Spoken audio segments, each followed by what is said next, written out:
What's good, y'all, and welcome back to another episode of the Hurls and Small Show. Coming to you guys on New Year's Eve. You know, Smalls, I know you got a lot of plans. You're going to be drinking, partying, doing some things we can't say on here. But, before we get to New Year's, man, how are you doing today? He putting these allegations on my name as if I'm not going to be in bed at 11 o'clock and wake up and go to work the next day. Like New Year's is just a normal day. I'm doing great though. You know, I went to work today, and my boss is 74 years old, and he got back surgery on like November 15th. It's time for him to retire. So he hasn't really been out like a whole bunch, but he's been giving us tasks to do. Yeah. And we completely finished the wagon we had been working on. So from 9 o'clock this morning until 3 o'clock, we were just fucking off trying to find shit to do. I don't know if you ever played the game Tank Trouble. It's a computer game. You can play with three people. We played like 30 rounds of Tank Trouble. It's like one of those games where you just like shoot the tank, and shoot stuff to the other tank. It's one of those type of games, Tank Trouble. No, it's like a little battle royale type thing. Like you're fighting each other. Fun as hell. But I never click record. 3 o'clock comes around, and boss man walks in the back door, and it's like, oh no, he's gonna want to do stuff now. So we stayed an hour after and just did a bunch of shit then. But other than that, I'm doing great. New Year's coming, football's coming to a close, basketball is ramping up. Tyler Hero's undoubtedly an all-star. Undoubtedly an all-star. Yeah. Bruce Thornton's had 30. Thompson. When you got a guy getting buckets, passing out dimes, doing it all, I'd get mad too. I'd be mad too. Yep. Shout out Tyler Hero. Bruce Thornton had 30 the last two games for Ohio State. Shout out him. Mm-hmm. On the scene of Ohio State before we started, I told Herlins, Madison Green had been starting the last couple games. She went back to the bench this game, had 0 points. She didn't do it. Three personal fouls, just not a good game. Our teams play each other in what is it, the Rose Bowl? Which I don't know which bowl it is, but Oregon and Ohio State. Our teams. Our. I'm Oregon. What the fuck? Why are you saying our like that? I'm Oregon. What's their running back's name? Oh, stop. I don't fucking know. Bro, he's an NFL prospect too. If it ain't Dylan Gabriel, man, I don't fucking know. They got a receiver named Tez Johnson who's a dog. He's going to be in the NFL next year, so just keep his name in your mind. Shout out to Tez Johnson, future Niner. Y'all don't need receivers, but sure. but you're right. Tune in Wednesday night, Ohio State football. Gonna smack that ass for Oregon.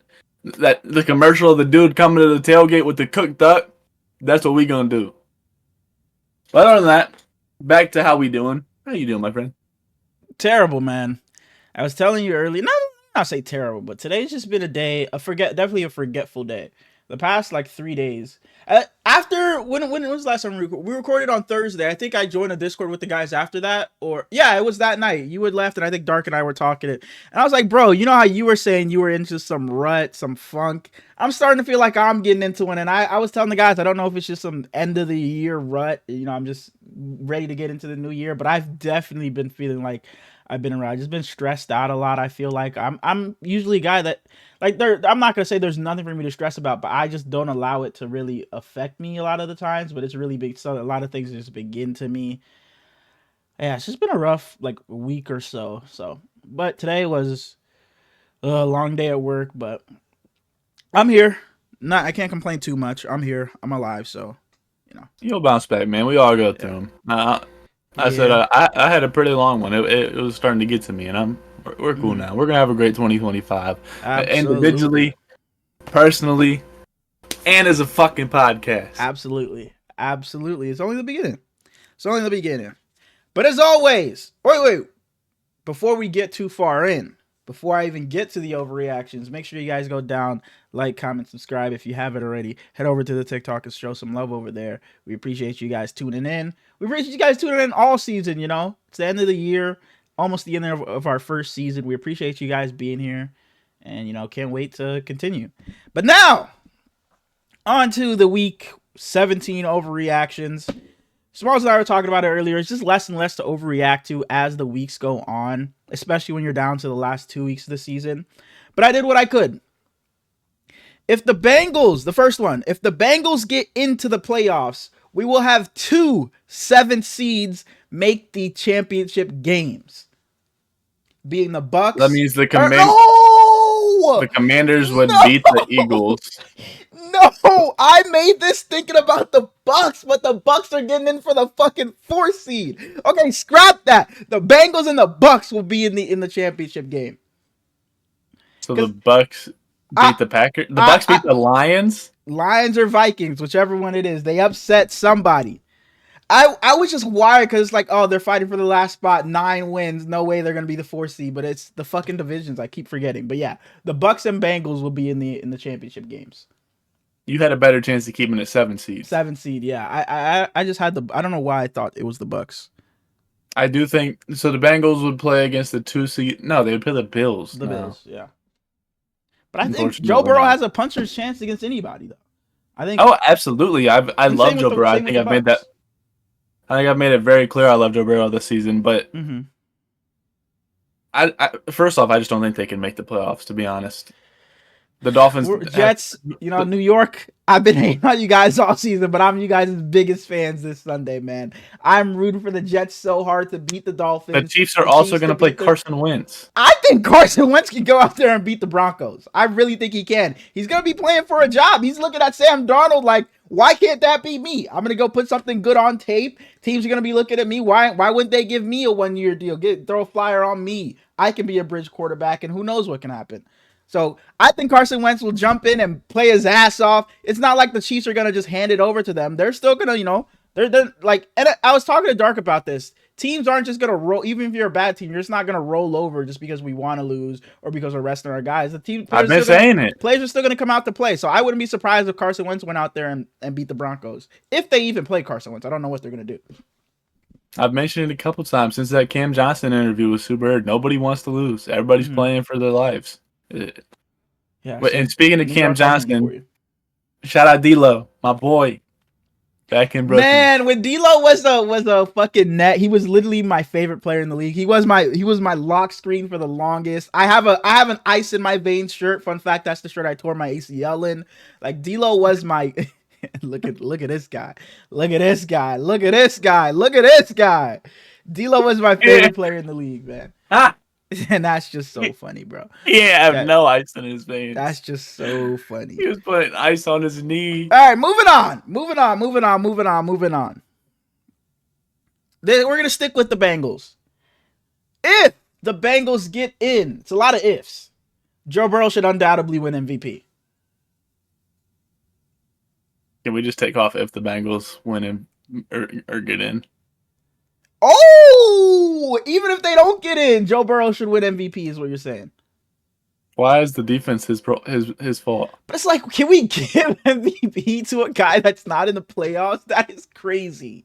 That's crazy. It's definitely crazy, but it's crazy that you have the best quarterback in football. The best quarterback in football. Mm-hmm. And you're missing the playoffs. You got the best quarterback in football with the Triple Crown winner. And you're missing the playoffs. Higgins and Chase Brown, but that fucking defense is. We'll get there. We'll get there. But all right, moving on. Come this offseason, they need to just, however many players they have on their roster defensively, get rid of all of them except Hendrickson and Hubbard. Absolutely. Don't even let them come back. And Geno Stone, you cool. Go back to Baltimore. Yeah, back to Baltimore. Moving on. Sunday Night Football next week. We got the battle for the North. The battle for the 1 seed as well. The winner of the NFC North will represent the NFC in the Super Bowl. Yes. Yeah.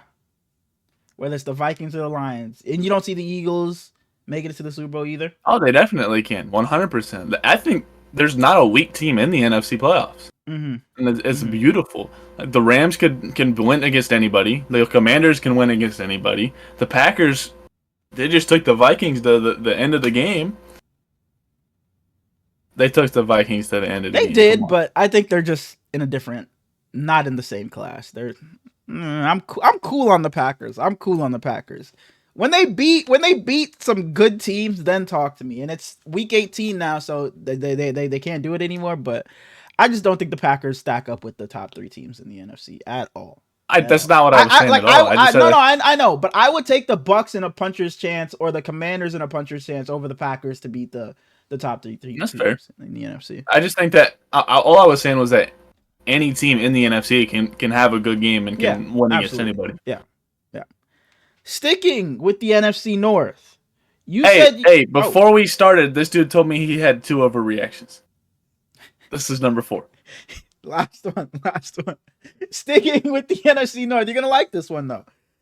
With the NFC North, you said you had something negative to talk, some agenda or whatever to push something negative about a player.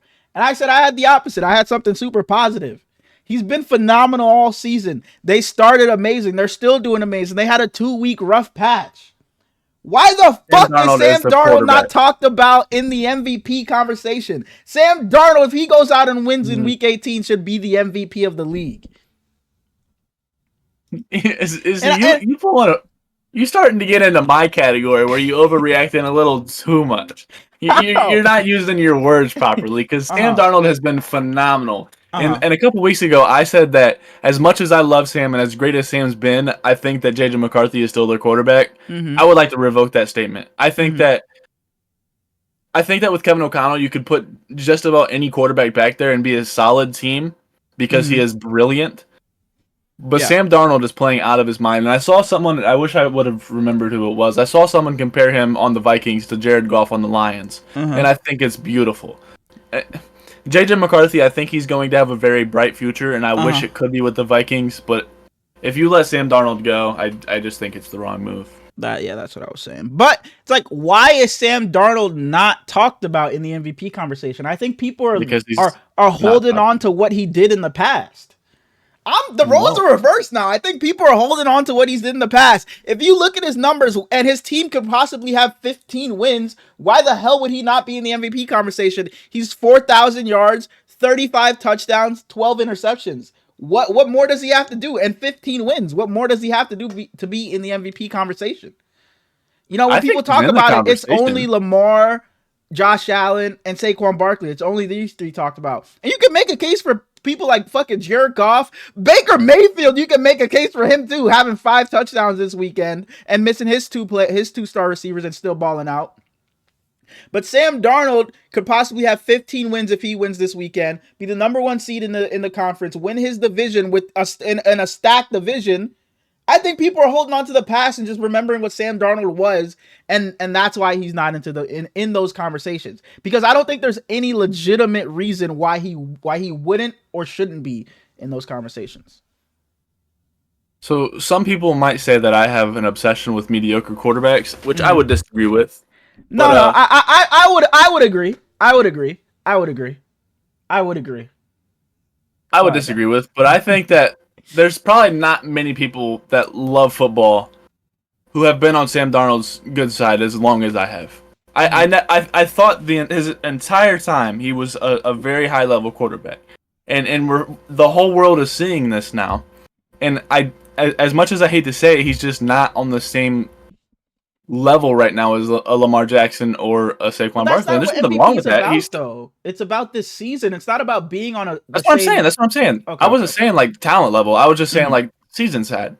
I think Lamar has still had a better season than Sam Darnold. And Saquon, how many 2,000 yards rushers have there been? Like 9. 10? 9? Exact. And by the way, I think it's so cool that 2,000 yard rushers accept like. If someone gets it, like I saw AP post about it, I saw Chris Johnson post about it, like welcoming Saquon into the club. I know Eric Dickerson doesn't want Saquon to get to break his record. So, and what are your thoughts on that? Should Saquon play next week and try to get that record?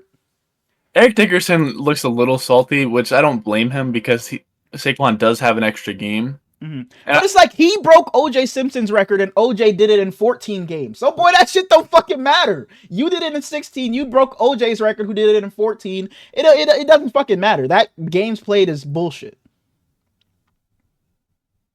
I mean, is it? Yeah, he can't be mad that Saquon's going to do it in 17 when he broke O.J.'s record. When O.J. did it in 14 games, he did it in 16 games. So you had 2 more games to break OJ's record. He can't be mad at Saquon. I'm not disagreeing with that. I'm just saying I think he can definitely be a little salty that Saquon is breaking it because of an extra game. There's nothing he could have done to stop that. He broke the record because he had 2 extra games, though. Which is fine. But there's been 40 years of history since then where nobody could match him in the same amount of games. I guess. That's all I'm saying. I think they play Saquon, though. I think he should.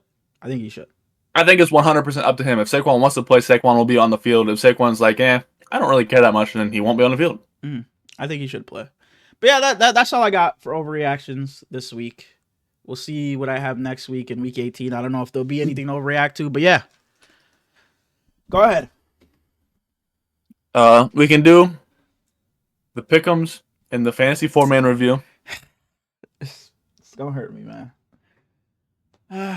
So you were up 160 to 152, and we both got 10 right this week. Oh, so you're last second, I was at work. I texted Smalls and I was like, "Hey, I'm rolling with the Niners for Monday Night Football." So I switched over. If people are wondering, I switched over to the Niners before the game started. Yeah, you would have beat me, by the way, if you want to switch. Yeah, it's whatever. For a while, it looked like, hey, I made the right decision, but nah. But go ahead, continue. And Brock Purdy came back to life. So it moves to 7 wins for you, 5 losses for you, and 5 draws. So you're 7-5-5. I'm 5-7-5. And then we get to the fantasy 4-man. Boy, this shit fucking hurt, man. This shit hurt. And Herlins has been saying for weeks, if we tie it up, been saying for weeks, if he ties it up going into the playoffs, we're gonna take it into the playoffs. And the draft was pretty good. I had Jaden Daniels for one of us. For one of us. I had Jaden Daniels go for 33. Yeah. You had Joe Burrow go for 37. Yeah. I had Bijan go for 25. Yeah. You had A-Chain go for 6. Yeah. I had Justin Jefferson. 17. Yep. You had Brian Thomas with 24. Yep. I had Brock Bowers with 15. You don't remember who you had, do you? I had Trey McBride. Who had 30. Whoa, you had 30? You beat me. Come on!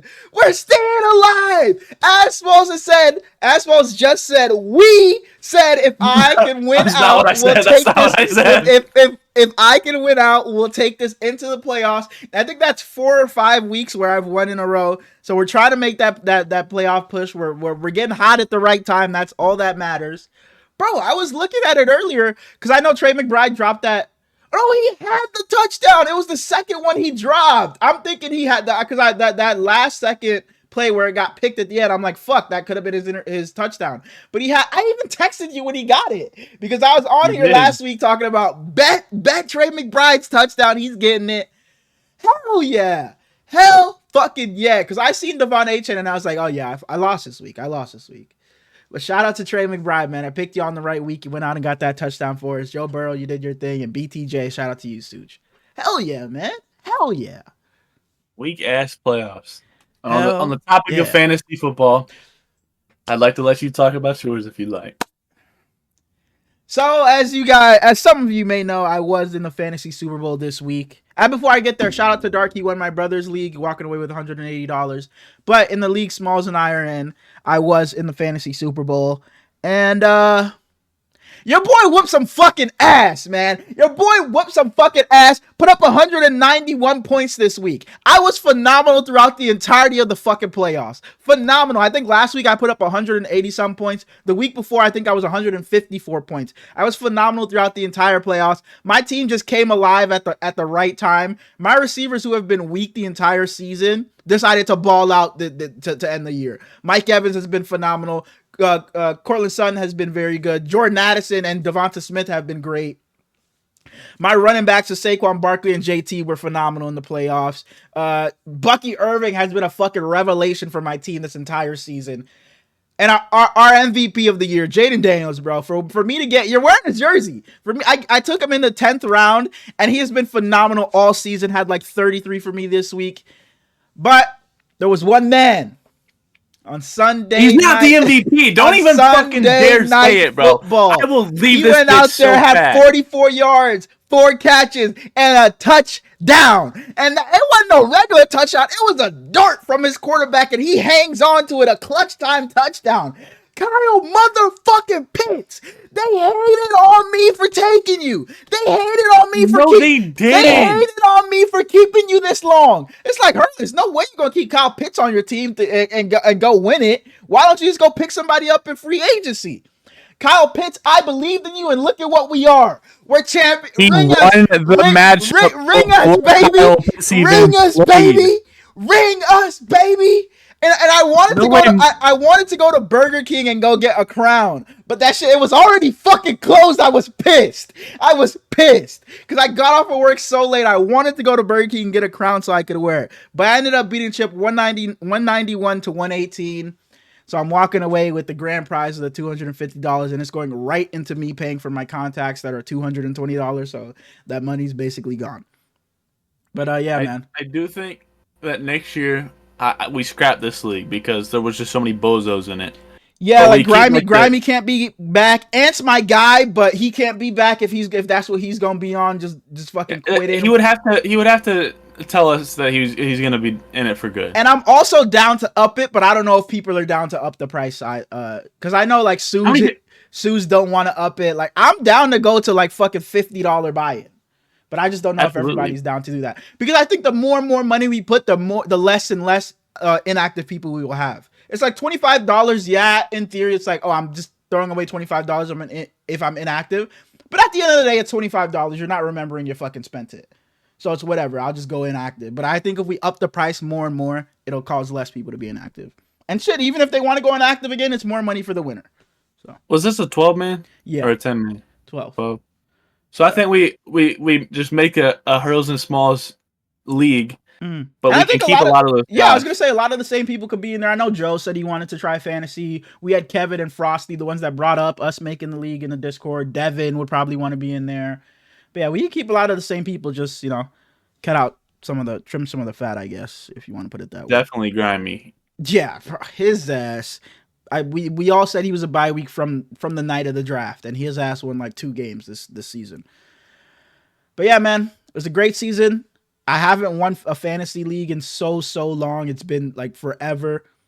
And this is my first money league win. I think I've only been in like a money league in the past like couple of seasons. So hell yeah. As soon as this game ended tonight, I'm in a dynasty league, and I paid out the winners. And I texted dude, Devon Achane, Jameson Williams, Michael Pittman, and the 4th overall pick for Justin Jefferson. So we'll see what he says about that tomorrow. Okay. I traded for Jamar Chase last offseason. So I'm a pair him with Justin Jefferson. So you trying to be on your ISO and get Jay. But in a dynasty, and then the dude with Nico Collins, I know for a fact he's willing to trade him. So I'm trying to put them all 3 together because I got assets to trade. I don't give a fuck about them draft picks no more. I'm trying to buy in.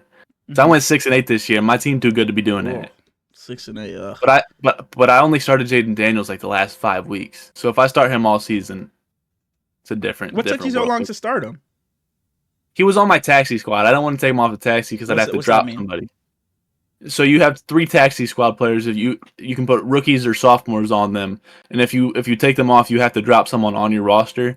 And I already had Justin Fields, Anthony Richardson, and one other guy I can't think of right off the top of my head though. And they were all just they were disappointing. So taxi's like just for the young players, so you don't lose them. You can bring them into the next year or something. Okay, that makes sense. Like I have Braylon Allen on my taxi squad. Okay, yeah, that makes sense. But yeah, you're looking at your 2024 fantasy champion. Smalls, I wish it could have been us in the Super Bowl together. How'd you do this? How'd your players do this week? Did you look? I think I had like 112. Oh, okay. But hopefully. But I didn't really update my roster, so I don't even know who I had in. Hopefully next year in the Hurls and Smalls League, it can be us in the end, and we can get on here and talk some shit to each other. I wish we would have got that second round matchup and it didn't fucking switch the whole bracket around like how it did me playing ISO or whatever. But whatever, we can get into the Week 17 review, starting with some Saturday games. The Chargers beat. Holy fuck! The Chargers beat the Patriots 40-7. I don't know how much time we have to spend here. The Chargers already locked up their playoff spot, moved to 10-6. The Pats pretty much lock up the number 1 overall pick at 3-13. You said the Chargers were gonna charge her, and boy, they did the complete opposite. They did whooped the ass. opposite. They whooped dominated. ass. They came out firing, dog. The first 10 plays they ran were all pass plays, and Ladd McConkey is that guy, bro. Absolutely. He's so good. He got a lot of Hunter Renfrow comparisons just because he's a demon route runner that's a white guy. Yeah. But he's so much faster than Hunter Renfrow was, and he's going to be a high-level receiver for a long time. Yeah, and I'm seeing a lot of people give the Patriots some flack because they traded with the Chargers, and the Chargers traded up to get Ladd McConkey. That's disgusting. The Chargers traded up to get Ladd McConkey, and then the Patriots ended up taking Jalen Polk. And in this game alone, Ladd McConkey has better stats than Jalen Polk has on the season. So, rough trade if you're a Patriots fan. But yeah, J.K. Dobbins not doing anything on the Patriots either, though, to be honest. J.K. Dobbins comes back, and this offense is back to putting up numbers. What do you know? And Justin Herbert was elite in this game. Like I said, I don't have much else to say in this game. It wasn't very entertaining at all. I don't even know if Plug watches this anymore. I haven't seen him talk about it in a while. But if you are Plug, I love you, miss you, and shout out Pop Douglas. Pop Douglas absolutely balled out this game. He caught that one bomb. Balled out is an over-exaggeration, but he is their best player on offense, in my opinion. And he caught that bomb touchdown after the free play. So, moving on to probably game of the. Let me make sure before I. Yeah, I think game of the week. We had you disagree? I would say it's the Vikings. I would say this was game of the week. The Denver Broncos headed to Cincinnati to play the Bengals, and the Bengals win 30-24 in overtime. Dramatic finish. We had a missed kick at the end, but Joe Burrow said enough is enough. I'm winning us this game. Go ahead. I watched this game with my mother. She's a diehard Broncos fan. She's been a Broncos fan. She's been a Broncos fan since John Elway. My whole life, she just loved them to death. When they got Peyton Manning, she was in love. She always says that John Elway's her husband and Peyton Manning's her boyfriend. One of those type of guys. And it's like, Mom, you've been married twice. What the fuck are you talking about? Okay. But I'm watching this game with her, and she's stressing the whole time. And I watched the game against the Chargers with her as well. It's like, it's all right, Mom. They lost to the Chargers, but they still got 2 weeks to clinch it. It's looking more and more dangerous. And I felt bad because the whole time I was rooting for Joe Burrow to win it. And she was like, Brady, I'm going to need you to shut the fuck up. It's like, okay, my fault. I would have been on the same shit if you're rooting for Joe. You're not a fan of the Bengals, but you're just rooting against my team. So I definitely would have been on the same shit. I felt bad, but at the same time, I adore Joe Burrow, and I don't really like I don't blame you. I don't blame you. So I didn't feel that bad. But this game was beautiful, as you were saying. Phenomenal. Coming into this game, they had a major advantage on the 3 teams trailing them, which the Colts, they shot themselves in the foot this week. I'm over the Colts. But they still have a good advantage against the Dolphins and the Bengals. They just got to win, and they're in. Yeah, and they're in. Bo Nix versus Joe Burrow. You texted me about it. Elite QB duel, dude. It might have been the best duel of the season. It was so good, bro. And I texted you saying we got 2 elite quarterbacks. He was like, yeah, we got 1, and then Bo Nix is solid. But no, we had 2 elite quarterbacks play on Saturday. Sean Payton is one of the best coaches in the NFL. I'm so glad he has a quarterback that believes in him again and will just allow his guidance to lead him to the promised land. No hate to Russell Wilson, one of the greatest quarterbacks ever, but they just weren't a good match anymore. They're on different paths of their life. Zach Taylor is a clown. They could have won this game way sooner than when they did. And I don't know if I texted you or you texted me, but it was like, why did they score with a minute and a half left? I texted you. Why did any sense. And then you were like, because Zach Taylor's an idiot or something like that. And they push with a minute and a half left on like second down. It was stupid. And the Broncos still had a timeout. All you have to do is burn their timeout, burn another 40 seconds, whatever it is, and you have a way better chance to take it before overtime happens. But the Broncos got the ball back down 7, and driving, they were using a shit ton of clock. And I couldn't really understand why they weren't spiking or anything, and Bo Nix was walking all nonchalant and shit. And my mom, shout out Joe Nonchalance, My mom was freaking out. She's like, "Why are they taking so long?" Just freak. And he heaves it up. He drops back. Just launches it. Marvin Mims.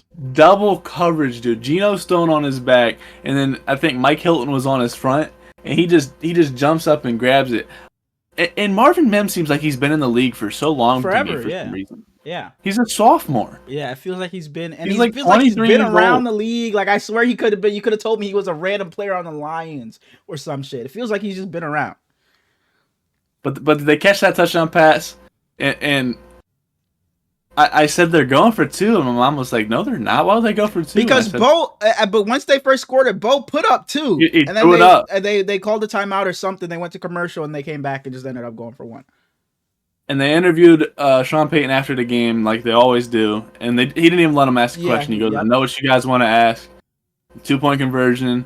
He said that they knew that all they needed was a tie to clinch the playoffs, and they believed they had the momentum, so they just wanted to go into overtime. I don't blame and clinch the playoffs. Unfortunately, that didn't happen. T. Higgins took over. He was amazing. Bengals get the ball back, or get the ball first. Don't do anything with it. Broncos get the ball. Don't do anything with it. I think the Bengals had the ball 3 times, right? The Broncos had 2 chances. Yeah. The Bengals had the ball 3 times. But the last time the Bengals had it, I think T. Higgins had all 3 catches to get to the touchdown. Joe Burrow said, "Enough is enough, man. Enough is enough. I'm just gonna go. I'm not gonna get us in field goal range. I'm not gonna get us close. I'm just gonna go punch this in because Riley Patterson going up there and missing that fucking that. Nope. Oh no, it was shit. Riley Patterson was the fucking Falcons kicker last night. Yeah, who was it? Because they just got the guy. I can't think of his name. He's the long. He's been there the last like 3 or 4 weeks since McPherson got hurt. He was the Browns kicker. Yeah. The Browns drafted him 4th round. Holy shit! I can't think of his name. We look bad. I mean, I'm literally seeing him in my mind. He's the brown hair dude with the long hair. Cade York. Yeah. So Cade York goes down there and misses that fucking kick, and I was like, oh my goodness. That's when I had tweeted out, this team hates Joe Burrow. Because it's just like anything they can do to stop this guy from winning, they'll do it. They'll miss a kick. They'll fumble. The defense will allow you to go down the field on them. They will fucking do it. But like I said, Joe Burrow said enough is enough. I'm not putting this in anyone else's hands but mine. And he drove right down the field and got them the win. And, for the Bengals defense, for as bad as they have been all season, they got some timely stops in this game. You look, and Bo Nix has that bomb to Marvin Mims. But they got some really time. Both defenses stood their ground. Both defenses stood their ground when they really needed to. So shout outs to the Bengals defense for actually showing up when Joe Burrow needed you. But man, Joe Burrow, we've been talking about him all season. He has been phenomenal. Mike Gesicki was big in this game as well.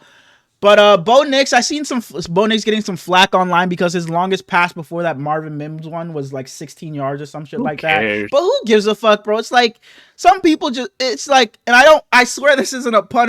Literally just fucking enjoy the game. Literally just enjoy the game. Sometimes it's just not that deep. Sometimes hey, last episode I was like, y'all have a good weekend. Make sure you go enjoy some football. I end record and smells. I see what you did there with the enjoy, and that did not cross my mind at all. But as I was saying with Bo Nix, he had like his longest pass was like 16 yards before that bomb to Marvin Mims. But he was clutch when they needed him. He made plays when they needed him to. He got outside and scrambled when they needed him to. Bo Nix played very well. Let me interrupt you real quick. Yeah. Sam Darnold said his whole mindset changed when he realized that the check down can be your first option sometimes. Mm-hmm. And I don't think there's anything wrong with that. It's a skill set to know that it doesn't have to be your first option. I think that's what CJ Stroud is struggling with right now. He goes to it too much. Yeah. But if you can find the happy medium, that's when you get an elite level quarterback. Mm-hmm. And they were talking about it all game. Bo Nix has been phenomenal making plays outside the pocket. And he did it time and time again. That Marvin Mims touchdown was him rolling out right and bombing it to him. He's done it time and time again all season where he's making plays outside the pocket. He was very, very good in this game. Joe Burrow was great as always. This was just an amazing game to watch. Shout out to the Bengals for getting it done. I hope you guys can get in, but it's looking rough. Hey, bro, no. But shout out to Chase Brown, heal up. Yeah. If they have any chance of making the playoffs, they're gonna need you in there. Just fucking go. Especially for them to just go and fucking score it anyway. It's like, just fucking go in. Just go in. for them to go and fucking QB sneak it or whatever the fuck they did. Like, just Trace Brown, you should have just fucking scored. And it's not your fault. It's Zach Taylor. If you were going to go and fucking punch it in anyway, why'd you even tell him to slide? You should have just said, just go ahead and fucking punch that bitch in. It didn't make any sense. But then they were like, what happened? They were like, fuck. Because he got hurt. The Broncos didn't have to use a timeout because it was an injury timeout. So they're like, oh, so that changes things. So that's why they punched it. But that was bullshit. He still could have ran more time off the clock. But yeah, Zach Taylor. On the Broncos side, nothing against Estime or Jaleel McLaughlin, but seeing Javonte Williams not even gonna get a carry just fully breaks my heart, dude. Yeah, and they were running it pretty decent at times, to be honest. They were doing their thing. They didn't finish with a bunch of yards, but it felt like, especially in the first half, I want to say they were breaking off some decent runs and kind of getting through that Bengals defense, which a lot of people have. But yeah, I think Jaleel looked really good. I think Estime struggled. Mm-hmm. Yeah, shout out to the both teams actually. Both teams played well. You put on probably game of the season, other than the fucking Lions and Bills. Maybe the Chiefs and Ravens from week 1 is up there, but this is up there for one of the games of the season. So shout out to the Bengals. Go get it done in week 18. Moving on to the final game of Saturday. The Arizona Cardinals headed to LA to play the Rams. I did not watch anything of this game except for that last play. So go ahead. Because I was at work for all of these games. But I made that fucking Broncos Bengals, I couldn't take my eyes off of it. So I kept on watching it. This game came on. I was like, there's no playoff implications. The Cardinals are out. The Rams got to play the Seahawks in week 18 anyway. So I was like, I'm tuning out of this game. And thank God I did. So what happened on the last play? Kyler Murray throws it to Trey McBride. It hits him, gets tipped up into the air. Kella Witherspoon, former Niner, dives for it. A fucking game of inches, scoops it up off the ground and picks it, and the Rams win. And that's how Kyler Murray's season has gone so far. That play alone removed the Seahawks from the playoffs. Trey McBride, shout out to you. You had a phenomenal season. You had your first touchdown this week. You had a phenomenal game. I liked Michael Carter a lot when he was on the Jets. He had a pretty solid game in this one. Unfortunately, I don't think that the Cardinals have a lot of avenues to get a lot better next year. I hope they do because I like Kyler Murray a lot. Matthew Stafford, figure it out. I said it a couple of weeks ago. It's week to week with Matthew Stafford. One week he looks like a top 5 quarterback. The next week it looks like, bro, it's time for you to fucking retire. And hopefully... Yep. As you go into the playoffs, these games start to really, really matter, it's one and done. Hopefully, we see the best version of Matthew Stafford. But over the past couple of weeks, he has not been good. And shout out Puka Nacua. He's probably top 5 receiver in the NFL. No, he's not. No, he's not. He's top 10. Yeah, top 10. Moving on to Sunday's slate of games, the Dallas Cowboys headed to Philadelphia to play the Eagles. In this game, we saw Kenny Pickett. Wait. I'm sorry. The last thing on the Rams. They started 1-4. They are now 10-6. I remember us saying it's like, oh yeah, Rams got to blow it up at the deadline. Trade Cooper Kupp. There was conversations about it. Yeah, Matthew Stafford, get him on to the fucking Vikings we were talking about. Get him on to the Vikings. Go chase one more ring. And now look at how the Vikings are fucking about to be 15-2. Sam Darnold's their guy. The Rams turned it around. Cooper Kupp and Puka Nacua are both amazing. Matthew Stafford's great. It's crazy how they turned it around, man. 1-4 to clinching before the final week even starts. That's crazy. Yeah, we're There's like, brilliant season Sean from McVay probably gone after this year. You know, a whole new roster next season. And look at them, man. But as I was saying, on to Sunday's slate of games, the Dallas Cowboys headed to Philadelphia to play the Eagles, where we saw a couple different quarterbacks play for the Eagles. It started with Kenny Pickett, then he ended up getting hurt, and we saw Tanner McKee in this game. But Saquon Barkley was elite. Devonta Smith was elite. I know you're not asking me fucking Tanner McKee's college. I know you're not. And because you're asking me specifically, I'm going to say he went to fucking Oregon. Let's click on him. He went to Stanford. Yeah, I was not fucking getting that. But yeah, there's not much to say in this game. The Eagles mopped the floor with the Cowboys. Just a better team. They didn't have CeeDee Lamb. Obviously, no Dak Prescott.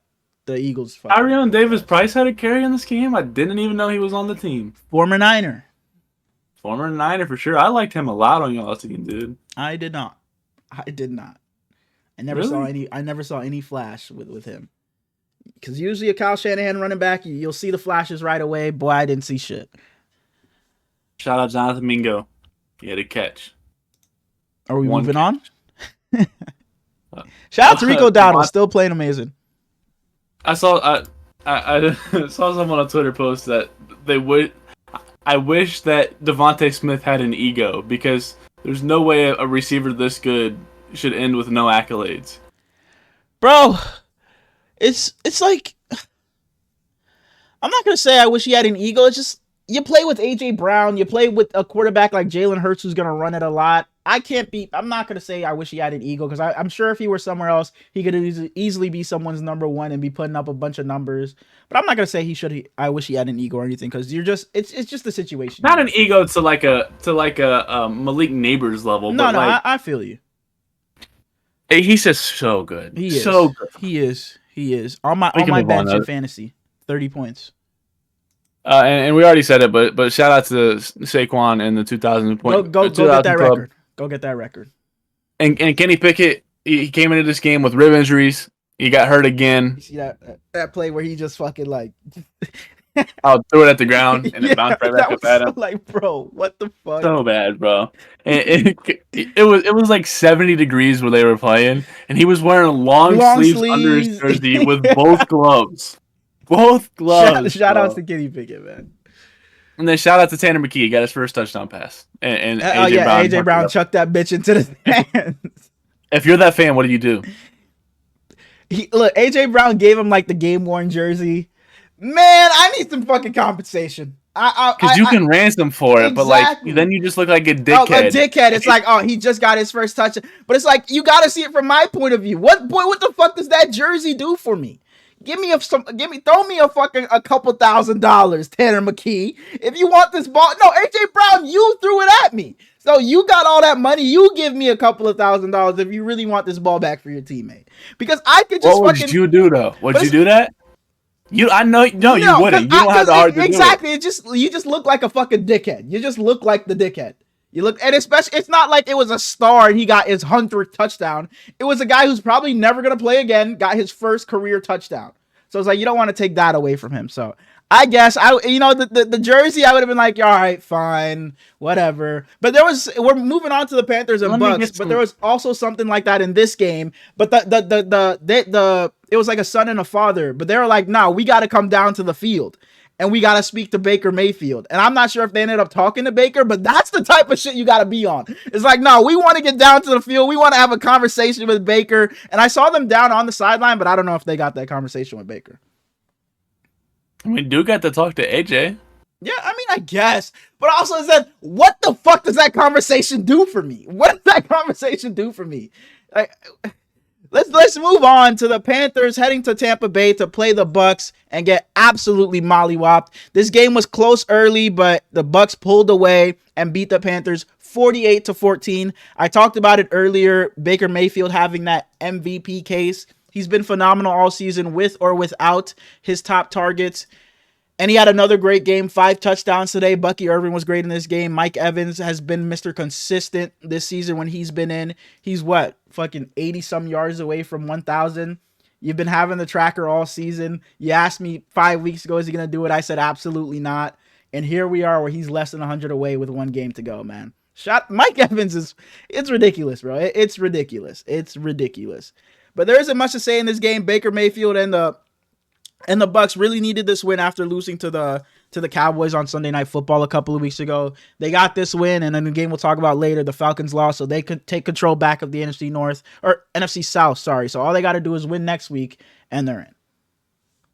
Did you see Baker after the game? The lady was like, you got any plans for watching the Sunday Night Football? Yep. He was like, big Jaden Daniels fan. Big Jaden Daniels fan tonight. Absolutely.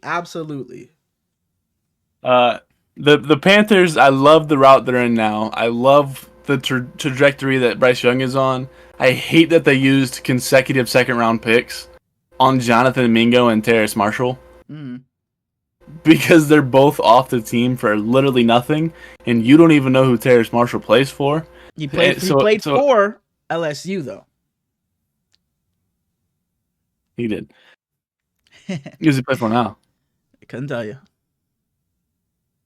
But I hope the Panthers don't have any more drafts like that. But they because we both talked about it. They'll probably get 6-7 wins next year, and then the year after maybe they can be a playoff contender. Not a Super Bowl, but fighting for the playoffs. And I hope that's the truth. Yeah. Shout out Bucky Irving. He got to his 1,000 yards. Hey, you been on that fucking Rachaad White shit all season.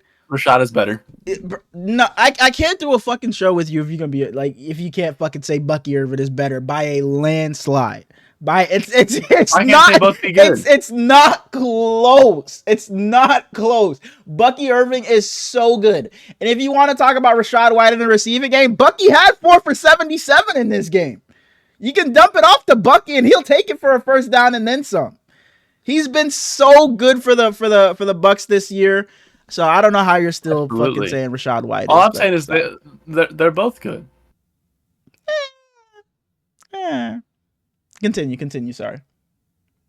I hate birds. They terrify me, but I absolutely adore ducks. The little duck flew down on the field, and the camera pans over to him, and it's like, oh, how did duck get out there on the field? And then it pans immediately to the punt getting blocked. Yeah. It's like, bro, what's going on with the Panthers? And then they pan back to the duck, and he's just over there smiling, getting carried off the field. And it looked like the Panthers were gonna make this a game early. It's like the game we just bucket to Adam Thielen. It was beautiful. But then the Bucks just said Baker Mayfield just said enough and pulled away. He had 5 touchdowns and 5 incompletions in this game. And Bryce, I don't think Bryce looked awful in this game. He had some really nice plays, but not what he's been up to these past couple of weeks. But I still think he looked better than the Bryce we saw earlier in this season. So it's still some progress. I think Xavier Legette is in his own head. Since that clutch game where he dropped that touchdown, he's just not been very good, and he's just dropping passes. Mm-hmm. And I hope he gets out of that because he was really good early in the season, and I like Xavier Legette a lot. So I'm rooting for him. All right. Moving on. This bullshit-ass Jets-Bills game. Jets, you're absolutely horrible. My favorite... Yeah. Go ahead. My favorite part about this game is that it was 40-0 with Rodgers playing. Rodgers benches himself. He said, "Probably about Tyrod time now, huh?" Like you just that fucking guy. Like Tyrod goes out there and scores two touchdowns. 2 touchdowns. Like, man, bro, Aaron Rodgers, bro, he's always got that label for being just like a dickhead, not a nice guy or whatever. And you can kind of see it in his interviews. He just has some cockiness and arrogance to him. And I mean, you're Aaron Rodgers. It's like, I'm not going to let these 2 years of you being on the Jets discredit all you've done with the Packers, where you've made yourself probably a top fucking like 5 quarterback of all time. But it's just like, you got to look in the mirror and be like, well, shit, I'm on this team. I played for us all year. And this team and this team is some absolute shit. So you just got to put that pride to the side, put that arrogance to the side right now, because you're just not that guy right now. But yeah, like I said, I don't have much to say in this game. Josh Allen for me crept back in front of Lamar Jackson in the MVP race with this game. He wasn't phenomenal. They were both bad. I don't think he needed to be phenomenal in this game. The Jets are some shit, and we can move on. I hate the Jets, but win this week against the Dolphins. T. Higgins posted on Instagram just like a reel or whatever. Get into it. Sauce Gardner responds and says, "Oh, he's Sauce now! Hell yeah! Hell yeah! Hell yeah! Hell yeah!" Ahmed Gardner responds to this. His post says, "Pay that man." A fan responds and says, "Tell him come to the Jets." Ahmed says, "I will not be telling him that." Emphasis on the not. Jets players don't even want to be on the Jets. So I pray to the heavens above. Get Garrett Wilson out of there, please. Yeah, there was Adam Schefter had the report, or was it Ian Rappaport had the report? It's like if Aaron Rodgers is the quarterback next season, Garrett Wilson might request a trade. And it's like, bro, this Aaron Rodgers coming to the Jets was supposed to save Garrett Wilson. It's like, now we finally got your quarterback. It's not Zach Wilson anymore. It's not Tim Boyle. Exactly. Like, the vibes have done a complete 180. When Aaron Rodgers got to the Jets, it's like, whoa, hold on. Garrett Wilson has a quarterback. They got Breece Hall. They already got an elite defense.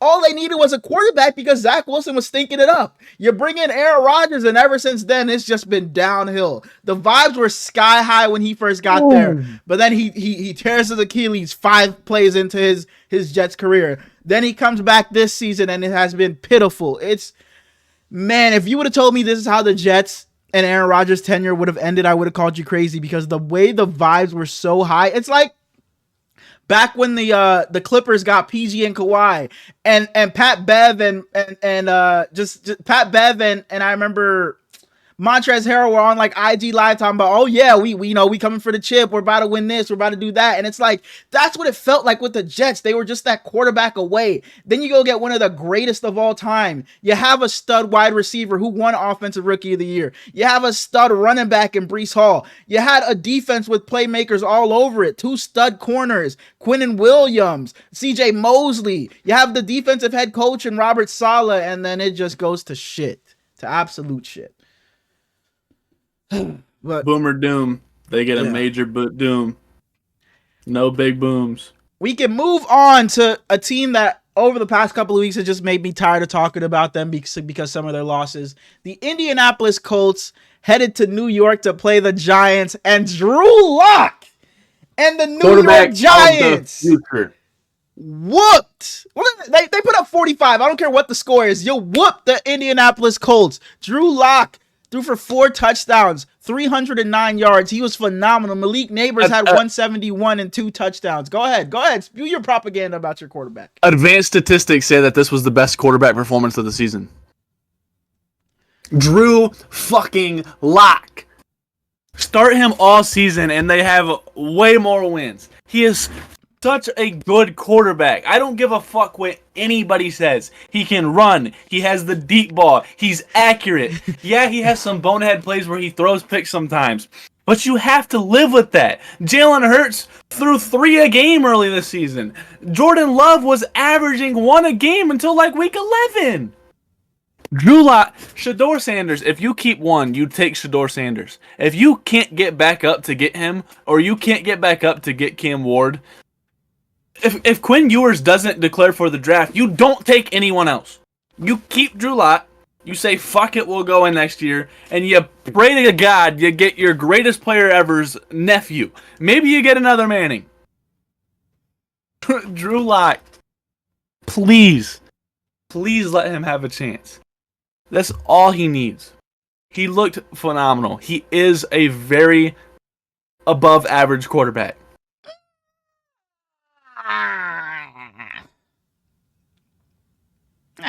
I don't care what you say. He can be above average at times. No, he is an above average quarterback. Above average quarterbacks makes him like a fucking like top 18 quarterback in the league. Okay. Oh my goodness. Continue. He's 100% top 25. If that's the mark for being above average, then sure, he's above average. If being top 25 makes you above average, then sure, he can have that label. All I'm saying is he should be a starting quarterback in the National Football League. I mean, sure, if the Giants can't get a guy, sure, come back with Drew Lock. I mean, why not? What else are you going to do? Unless you're going to go fucking have but there's no point, because if you're going to take a flyer on somebody, you may as well do it on Drew Lock, who's already been on your team. So I guess so. I guess. But then you're making me seem like I hate when you do this. You be taking shit to the next level, and I have to bring us back down to earth, so it makes me look like I'm fucking hating when I'm not. Drew Lock was fucking phenomenal on Sunday. He balled his ass off against the Colts. So shout out to Drew Lock, and it just makes me seem like I'm hating on him when I'm not. This is the first game that the Giants have scored 40 points since how long do you think it's been?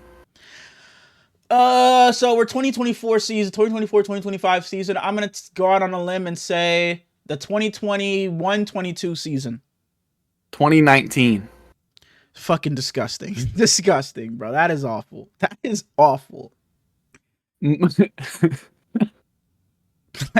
that shit is gross. I'm pretty sure it was also against the Colts, too. The Colts are ass, bro. Fuck the Colts. Malik Neighbors and Tyrone Tracy are the second pair of rookie teammates since 1970 to have 1,000 yards. Yeah, and they were holding up the sign together. It was a cool little picture. That's all I gotta say. The Colts, you fumbled. Joe Flacco, for all of the fun you had last year in Cleveland, you should have stayed. You've been horrible this year. Horrible. You should have stayed in Cleveland. The Colts, you had so many shit. You even had Pat McAfee go off on you guys on fucking Twitter. He did not hold back on them. You got DeForest Buckner, one of your best players, saying there has to be some drastic changes in the offseason. So DeForest Buckner, if you're trying to come back to the Bay, let me know. I could put in a word for you. But yeah, man, you lose to the Broncos in Miami.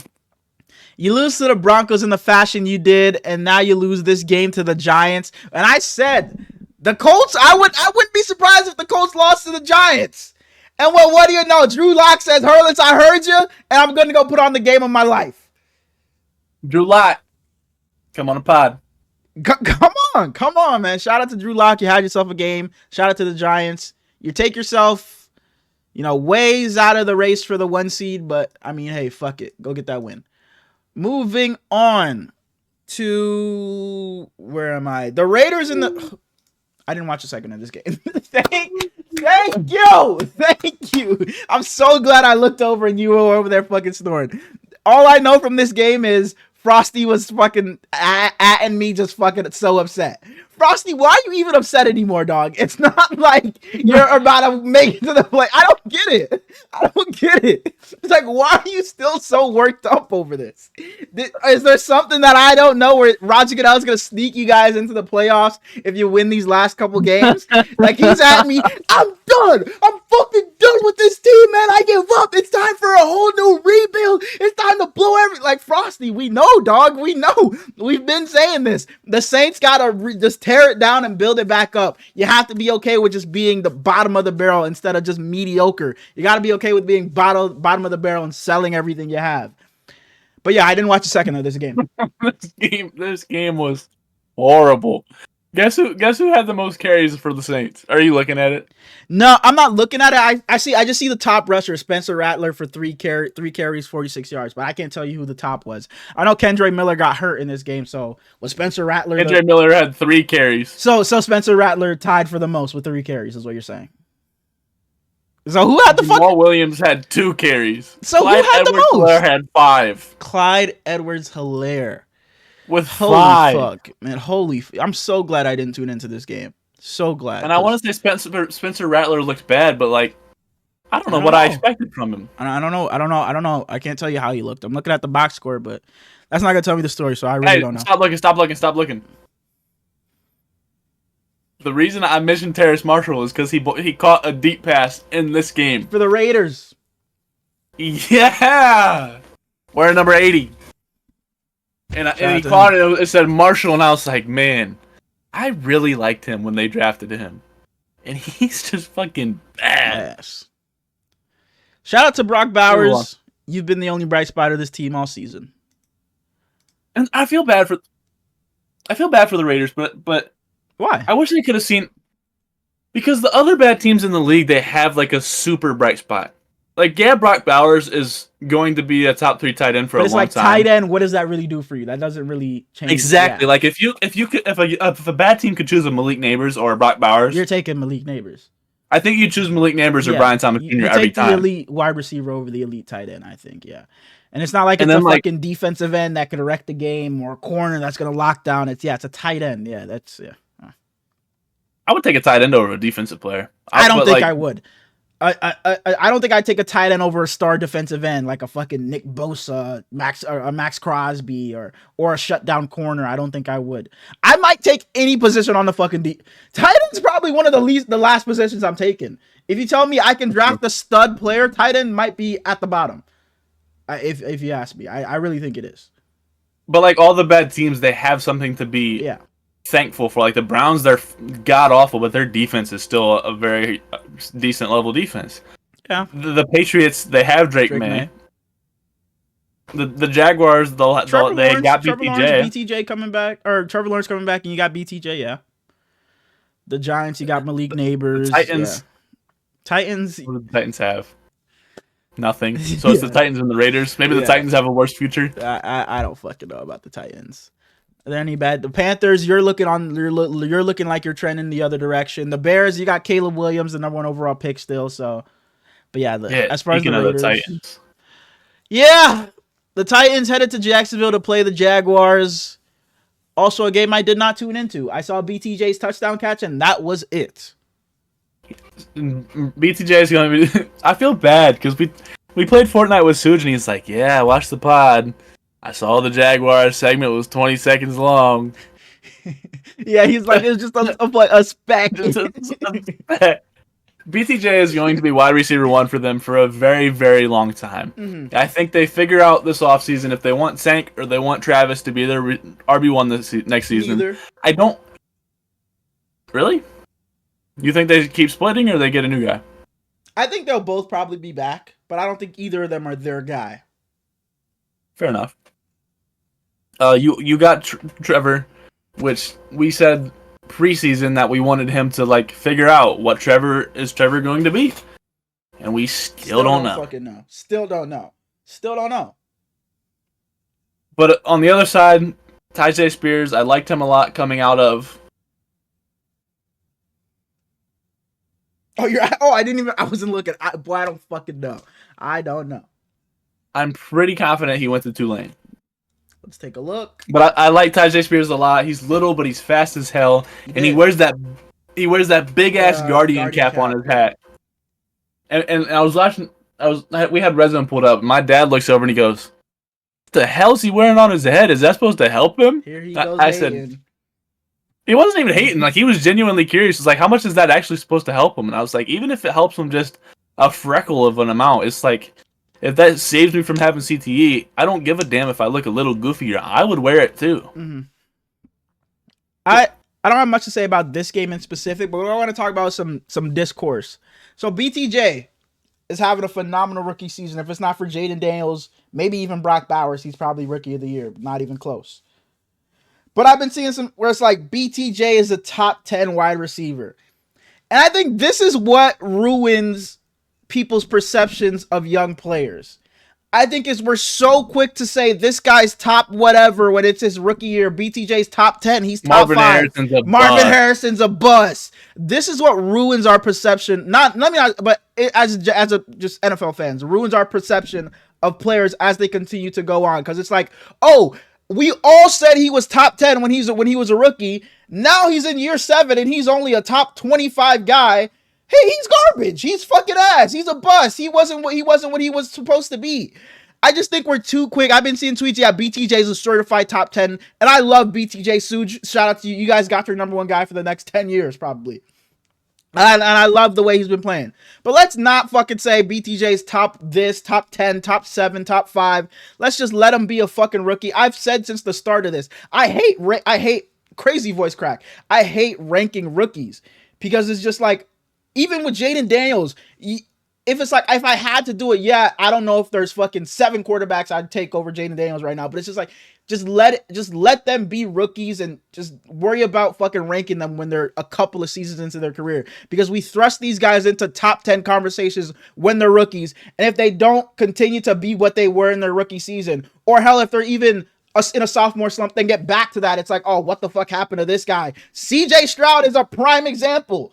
CJ Stroud was top 5 consensus last year. Now he has the sophomore slump and it's crickets. You don't hear anything about CJ hated Stroud. Bryce Young last year. And now it's like, oh, Bryce Young was the better pick of the draft. Exactly. When CJ was the golden boy. And exactly, it's the opposite. If you're not fucking top 10, once you come out and you were a top pick, you're bust.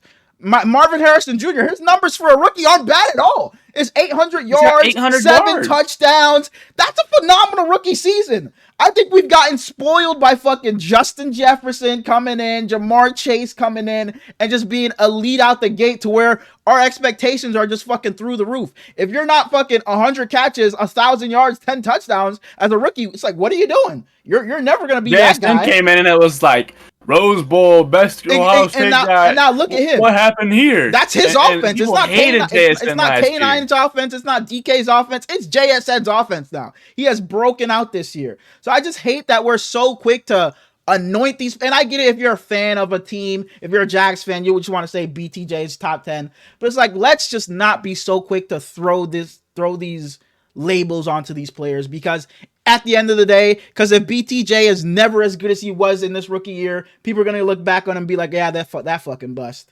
So I just hate the throwing the top whatever on these rookies so early. At least let him finish out his rookie season before you can even rank him. But yeah. Absolutely. I will always agree with that statement. And looking back, I can't wait to look back on this draft class because we saw another rookie quarterback start last week. Michael Penix started last week, and he played again this week and looked awesome. Bo Nix has been awesome. Caleb Williams has showed flashes. What? I don't know if Michael Penix was awesome. He showed a lot of good flashes, but I don't know if he was awesome. He missed a lot of throws. He did. Was he better than Kirk Cousins? Yeah, but the bar wasn't set at awesome for Kirk Cousins. The bar was not. A rookie quarterback getting his first start you could crawl over the bar Kirk Cousins set. 16. You could crawl over the bar that fucking Kirk Cousins set with his fucking 9 interceptions in fucking 4 games or whatever. His ass was all awful. I'm saying is that for a rookie quarterback getting his first start in week 16. Yeah. Bo Nix was awesome. Caleb showed flashes. Jaden's been awesome. Spencer Rattler is 5th round pick and is getting starts. And yeah, he's not been phenomenal, but he's a 5th round pick getting starts his rookie year. This quarterback class has just been beautiful, and I hope that they continue to dominate because next year's class, I don't believe it's going to be even in the same realm. Boy, you gonna say I'm not locked in, but another game I didn't watch a second of. Dolphins-Browns. Dolphins head to Cleveland and beat the Browns 20-3. Couldn't tell you what jerseys they wore in this game.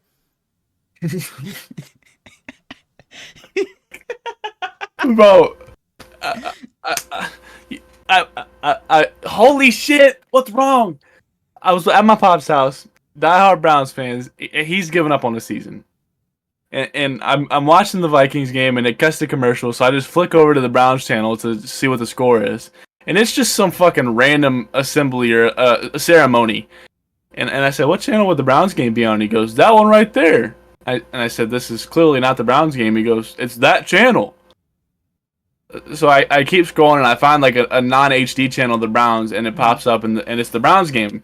So I flip back to the ceremony and I said, "So you think this is the same fucking thing?" And he goes, "Well, why is it not on there?" Why would that question? I'm asking you. This is a high school ceremony or something. What was it? No, it was like who was it?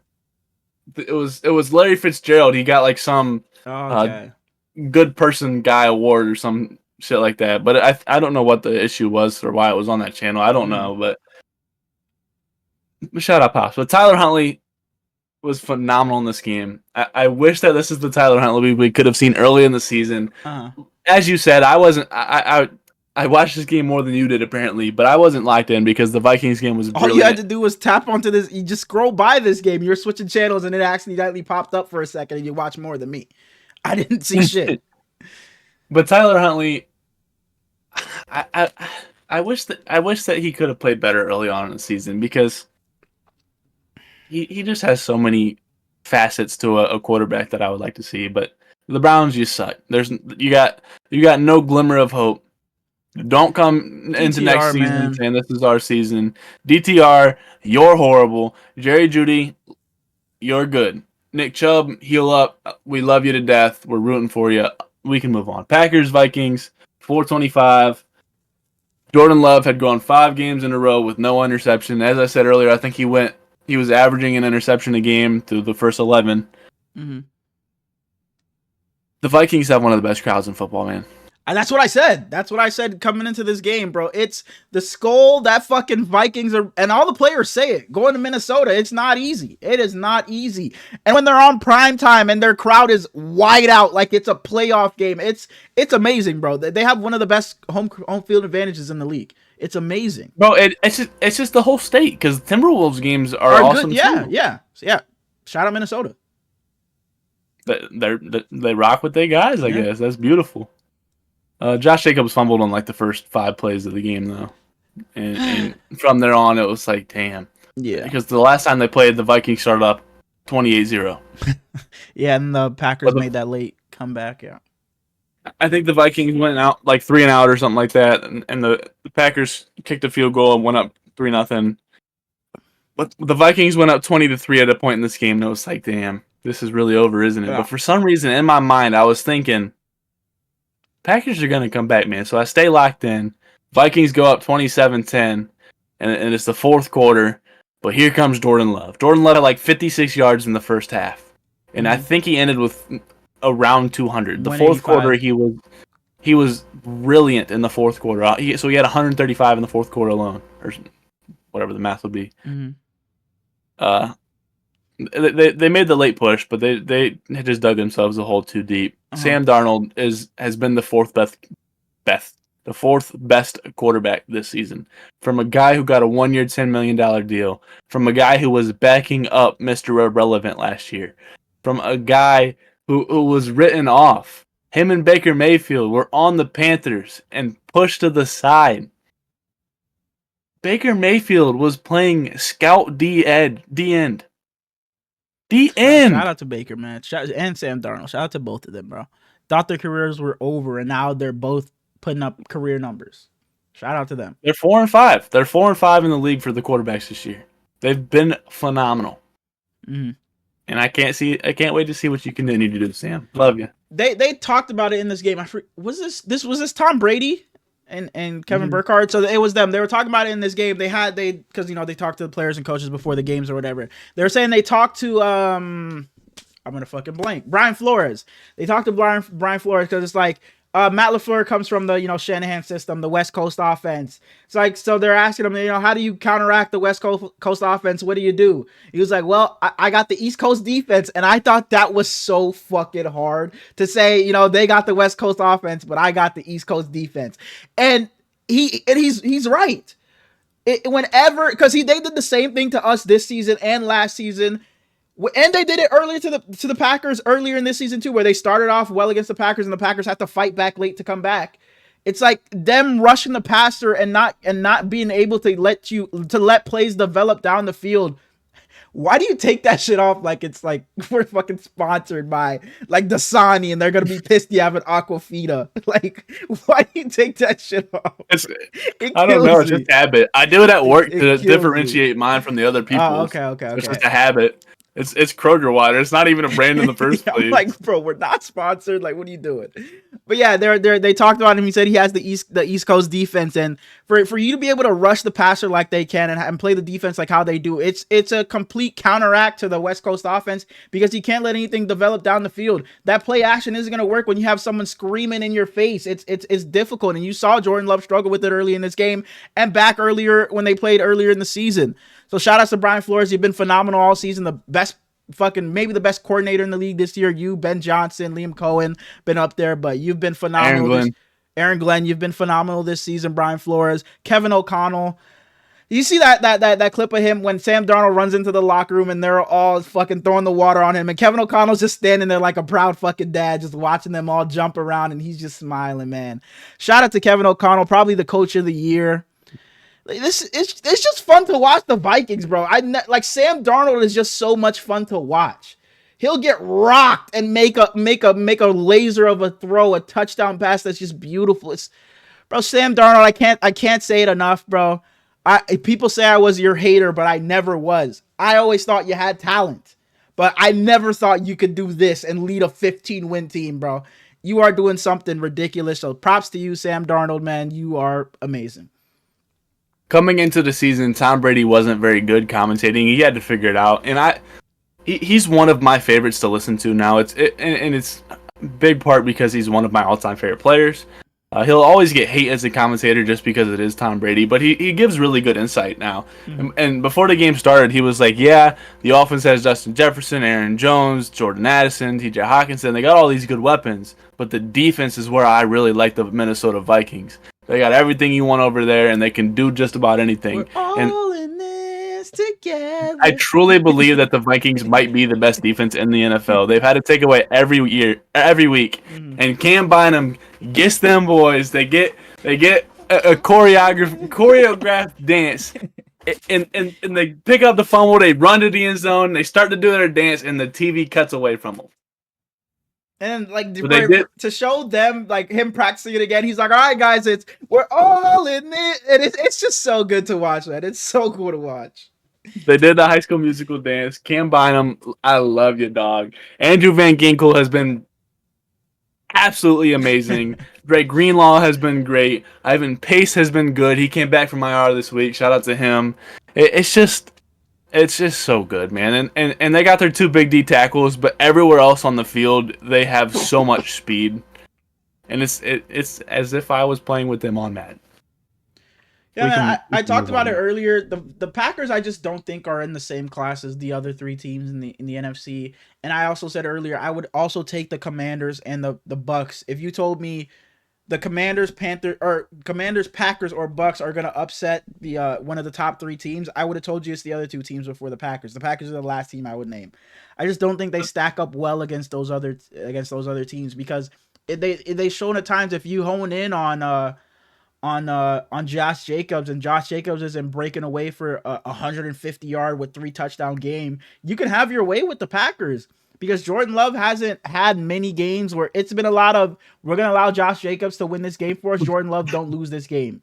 And I'm not saying Jordan Love can't go out there and win a game, but that's what it's been a lot this season. It's Jordan Love don't lose us this game because earlier in the year he was losing them these games. He was turning the ball over too much. And maybe they wouldn't lose, but it would still be a bunch of interceptions from Jordan Love. So I just don't know. I just don't think they stack up with the other teams as well as the Commanders or the Bucks do.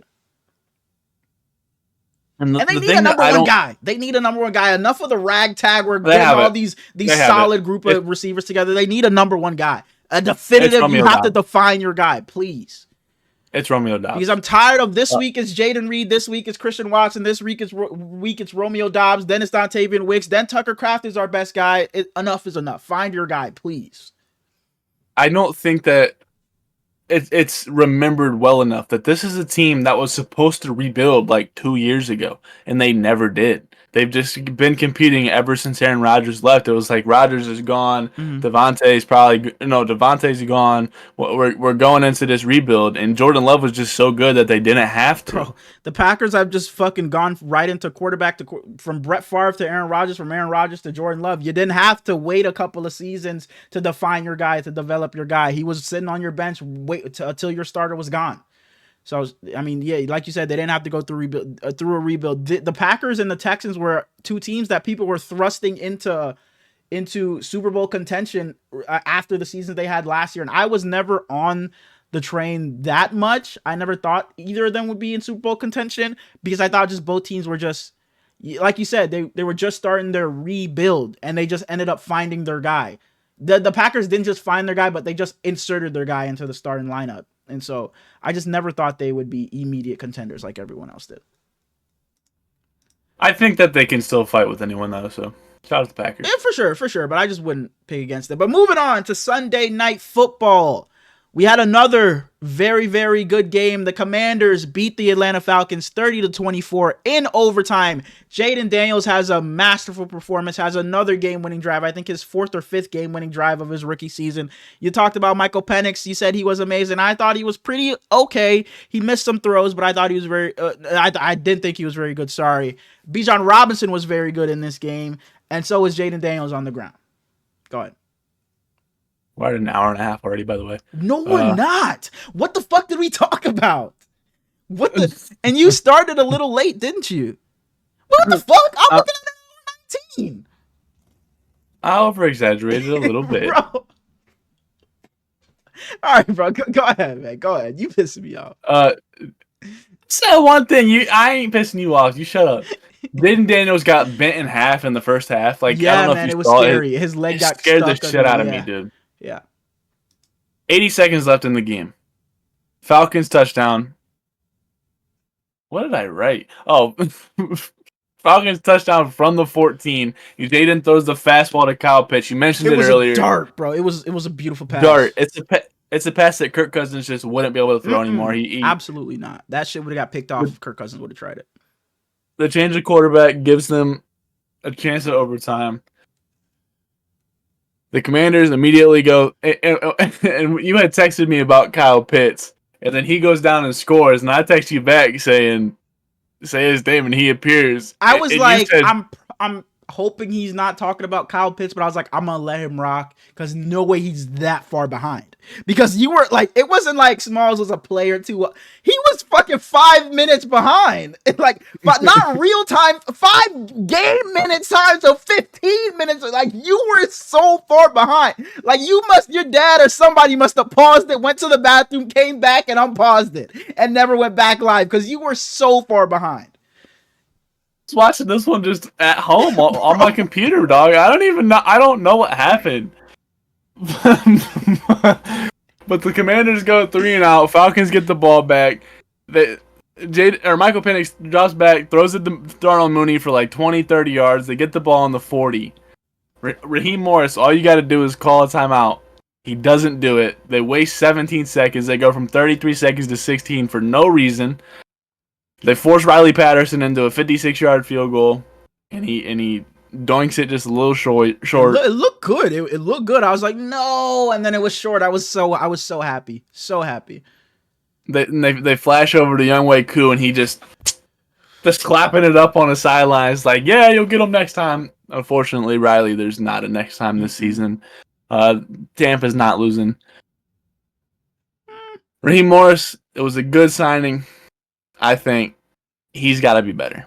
That's all there is to it in that situation, in my opinion. Yeah, as far as the Falcons' offense goes, I wouldn't say Michael Penix was amazing in this game, but you saw what this offense could be. It was so much bootleg, so much play action, so much him faking the handoff to Bijan Robinson, then rolling out, then finding Drake London down the field, finding Darnell Mooney, Kyle Pitts, Ray McLeod down the field. Like you just couldn't do that with Kirk Cousins because nobody was gonna bite for Kirk Cousins rolling out of the pocket. He couldn't move like that. He couldn't make plays outside the pocket anymore. But now you have a quarterback who could actually move in Michael Penix, and you saw what this offense is capable of. So as the years go on, I think this offense will continue to evolve around Michael Penix and Bijan Robinson. By the end of next season, he fuck around be the best running back in the league the way he's moving. And I was telling you like how he just bounces around, and they were talking about Chris Collins was talking about it on the broadcast. He's not even running when he's behind the line of scrimmage. He's just literally just hopping around and then just finds a hole and just takes it. But yeah, Jaden Daniels was phenomenal in this game. Clutch again. He was amazing on the ground. It felt like he was making a statement saying, I'm going to go win us this fucking game. I'm taking it. I'm keeping this ball. I'm running it. He was taking contact. He was taking hits.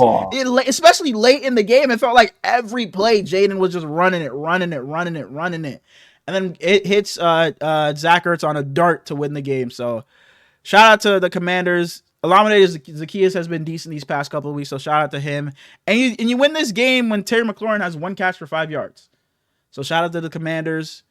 And I'm sorry, Falcons fans, but we want to see Tampa. I'm sorry to people in their fantasy championship who had Terry McLaurin, because if I would have been there, boy, I would have been pissed. Absolutely. Moving on to Monday Night Football. We got the Lions going into San Francisco and belts ass. Before we get there, though, you mentioned Collinsworth. Oh, no, Collinsworth. Collinsworth. Colin Cowherd is the one I was thinking of. Collinsworth.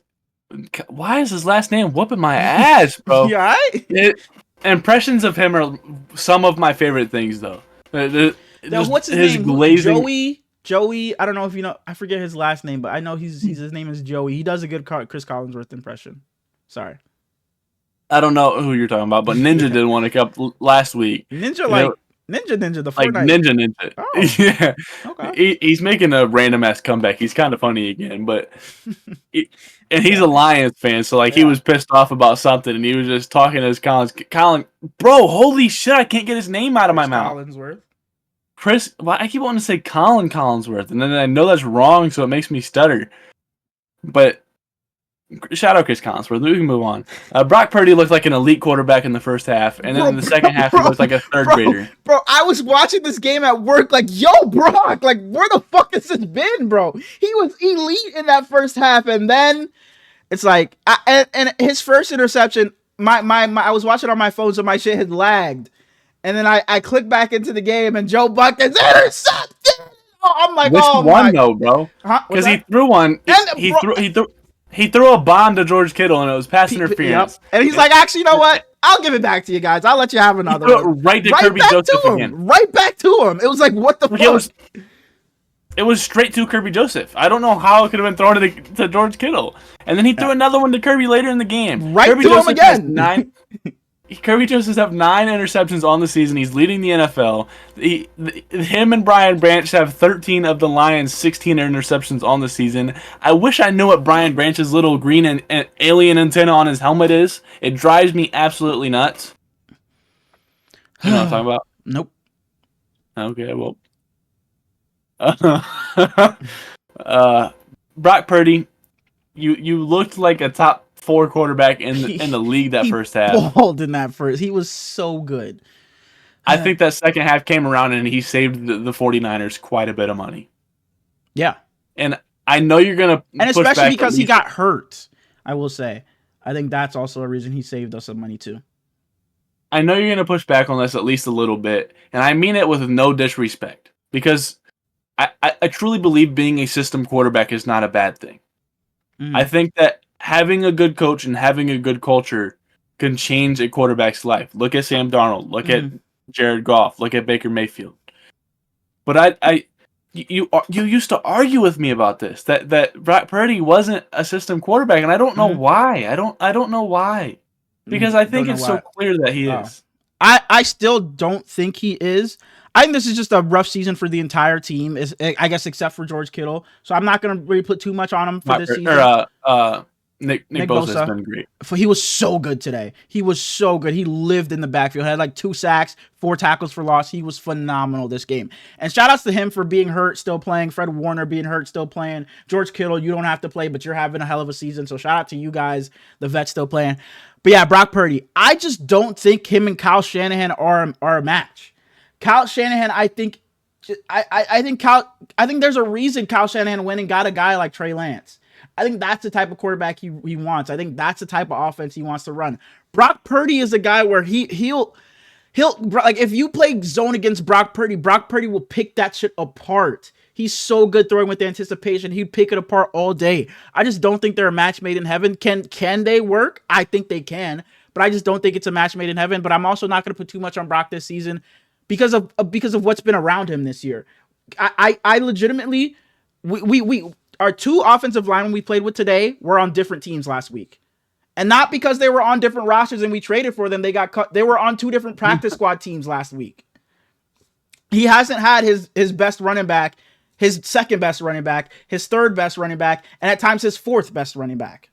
He hasn't had his number 1 wide receiver in Brandon Ayuk. Deebo Samuel is a shell of himself, but it seems like these past couple of games he wants to turn back the clock a little bit. This offensive line, Trent Williams has been in and out of the lineup all season. So I can't put too much on Brock Purdy. He had a shoulder injury. So I can't put too much on Brock Purdy. Now, will I go and tell the 49ers to go make Brock Purdy a top fucking 5 highest paid quarterback in the league? Fuck no, I will not. I wouldn't be mad if they said, you know what, Brock Purdy, you're injured again. Depending on what this injury looks like, he hurt his elbow again. Depending on what this looks like, you know what, play out that last year, then we'll pay you after next season. I wouldn't be mad if they did that. But if they came and gave Brock Purdy $45-50 million, fine, whatever. But I don't think he should be $60 million like the top end quarterbacks are paid. But do I think Brock Purdy is the 49ers guy? I think he definitely can be. Oh, yeah. I can't give you a definitive answer because I can't give you a definitive answer on anything this season. Because if you would have asked me at the end of last season, is Brock Purdy our guy? I would have slapped you across the face and said, you're damn right he is. But now if you ask me anything about this season, I don't have an answer for you. I literally don't have an answer for you. This season has just been such a weird season. There's just been so many different things going on to where I can't even tell you how I feel about Brock Purdy this year. You mentioned earlier. Oh yeah. Yep. Go ahead. Because earlier in the year, through the first 5 games, when Brock Purdy when we were dealing with no CMC, Brandon Ayuk was in the lineup, but he was just ass. Brock Purdy was carrying the fuck out of us. He was phenomenal in those first 5 weeks. And you've seen a couple of games where he's been good later on, like the Bucs, he had a really good game. But those first 4 to 5 weeks, Brock Purdy, he was the reason we were winning. He was phenomenal. Him and Fred Warner were the reasons we were in games while we were winning games. And you saw him making those plays outside of the pocket, rolling out. But I think at times he tries to do that too much, to where he's bailing on the pocket, trying to make a superhero-like play, and then throwing an interception, trying to force something that's not there. And I think that's what has been his biggest problem this season. I think he's trying to overcompensate for what's not there. You don't have CMC, you don't have Brandon Ayuk. I think he's trying to be something that maybe he's not there yet. He's trying to be something that we just don't need out of him. I mentioned it last week. We just need more offensive linemen, man. We need more good It's offensive bad. linemen It's bad. because I think in certain situations it's starting to get to the quarterbacks. I think it's getting to C.J. Stroud. I Mhm. think it's getting to Brock Purdy. I think it Absolutely. had gotten to Bryce Young. And Absolutely. when you're fearing that you're going to get sacked immediately so often, you're either throwing it right away or you're rolling out or you're making a mistake that you could have had a decent play on. And I can't blame them because I would Yeah. probably do the same And then thing. when it works, it's like, holy shit, Brock! Like that play against Tampa where Brock Purdy rolled out left and found George Kittle in the back of the end zone. George Kittle toe taps it in the back corner of the end zone. It's like, what a fucking throw, Brock Purdy! But then when you roll out and run around and no one's open and you're taking a sack or you have to throw it away, it's like, what the fuck are you doing, Brock Purdy? It's like, what happened? But I can't. It's like I can't. Like you said, I can't put too much on him because this offensive line, everybody's injured. Everybody's out. Trent Williams has been out for so long after the loss of his kid and then injury. Our Colton McKivitz, our right tackle, is fucking putrid. Our center, Jake Brendel, is awful. Our bright spot on the offensive line this season has been our right guard, Dominic Pooney. He's been our best player on the offensive line this season. Our left guard, Aaron Banks, he had potential. He has not been good this season. But our center and right tackle are fucking putrid, are awful. And I also think Kyle Shanahan deserves a lot of the blame for this season as well. Kyle Shanahan, you know you don't have Brandon Ayuk. You know this offensive line can't hold up. You got to scheme some guys open. And I think Kyle Shanahan has looked better in these past couple of weeks. And it's like, where was this play calling earlier in the season? It didn't materialize into anything, but there was a little Brock Purdy flipped it to Ricky Pearsall, and Ricky Pearsall came on the end around, and Brock Purdy started running down the field. It looked like Ricky was going to throw it to Brock, but somebody ran to Brock and covered him so Ricky couldn't throw it. And Shout out to Ricky. Before I don't mean to interrupt you, but shout out to Ricky. If anybody that runs those plays, they always force the throw. Mm-hmm. You never see a receiver just throw it away. So shout out Ricky.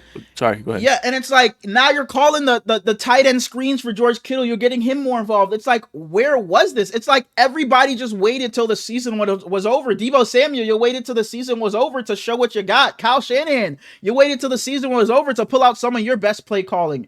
It's like, I don't understand where this was early in the season when we were playing the Rams, the Cardinals, teams like that. I just don't know what happened. And I just think the season was doomed from before it even started with all the drama in the offseason.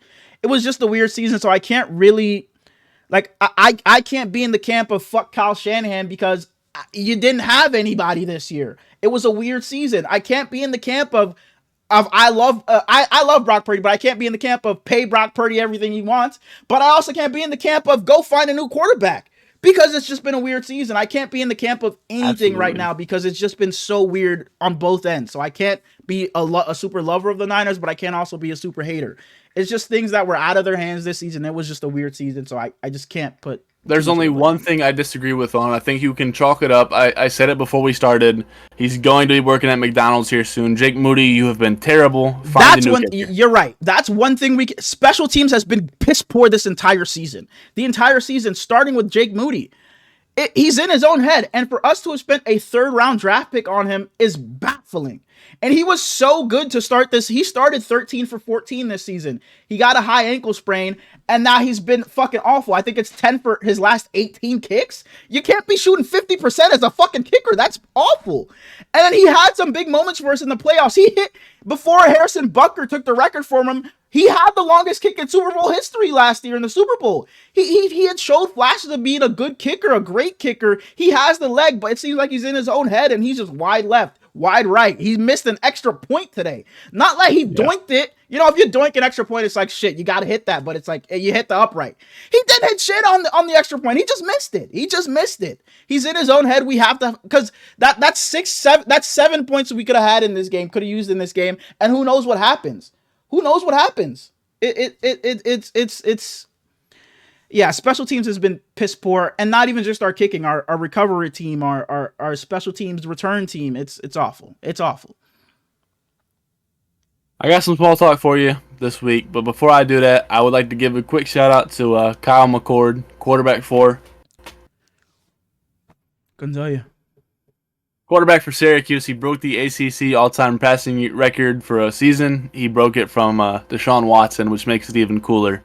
He got forced out of Ohio State. He was bad last year at Ohio State.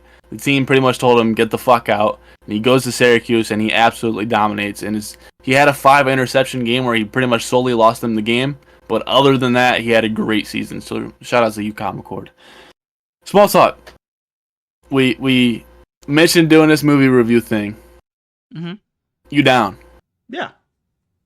So I think that we had talked about doing once a week. But I think that if we did that, it wouldn't last very long because you would get burnt out. So I think we do once every 2 weeks. Okay. So it would be 2 a month, which would be like 24 a year, which is a good amount of movies. Mm. So I'm not going to tell you the movie titles. I got 6 categories. And you said Netflix, so these are all on Netflix for anybody that wants to watch this too. I got 6 categories that you can pick through. If you pick one and you've already seen the movie, then we can just pick another one. I got a sports movie, like a serious war type movie. Sorry, what's your favorite like genre? I don't know. I'm such a non-movie guy. I don't know if I have. You don't even have one. Genre. Fair enough. I don't know if I have one.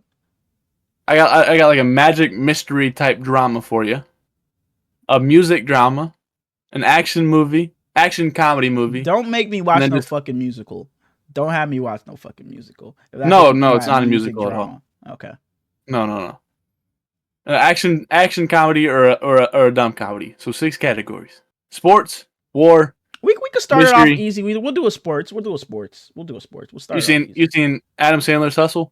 Yeah, I have. Okay, well then pick it down. We'll do action comedy. You seen Baby Driver? I have. Well, no. Okay, look, on the guys on the trip. When we went on the trip to Jacksonville, we all met up, all the total guys. We started watching it, but we never finished it. So I'm like halfway. I've watched it halfway through, and it was really good. I liked it a lot, but I haven't finished it. You should watch Baby Driver now. Okay, so we'll do that. Because that movie's awesome. I liked it a lot. Movie. My all-time favorite actor is Will Smith, but Jamie Foxx is a very close second, and he's in that movie. And John Bernthal is also in that movie, and he's fucking awesome. Mm-hmm. And then Isa Gonzalez is fine as hell. And I don't know if they're still together, but she was dating Ben Simmons for a while. Okay. Was this before or after Kendall Jenner? I don't know. Okay. So 2 weeks from now is January 13th. So just watch Baby Driver before January 13th. Sir, yes, sir. And I will have a movie report ready to go. Anybody out there that wants to watch it with us, go ahead. Mm-hmm. Good games.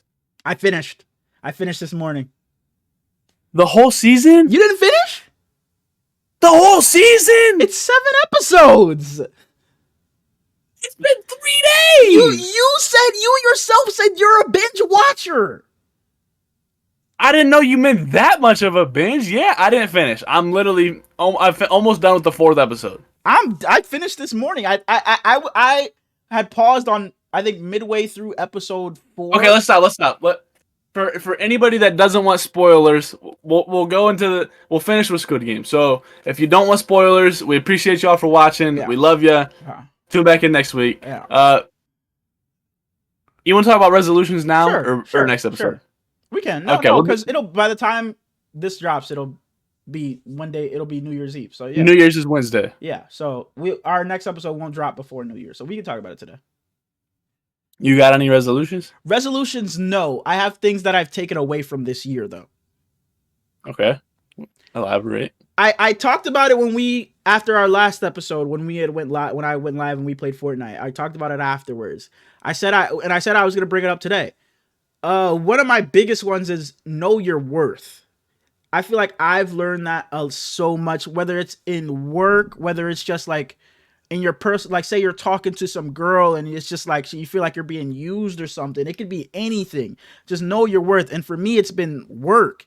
It's like I have never ever gone up to my boss and asked for a raise or anything ever. But this year was the first year I was like, bro, I'm putting in so much work. I deserve it. I need it. Like, so I went to my boss and asked for it, and he's like, yeah, we'll get back to you and this and that, and it never amounted to anything. So that's why I'm in the process of getting a new job. I'm already like, I have a couple of interviews lined up with Coke and Pepsi, like to go work for them.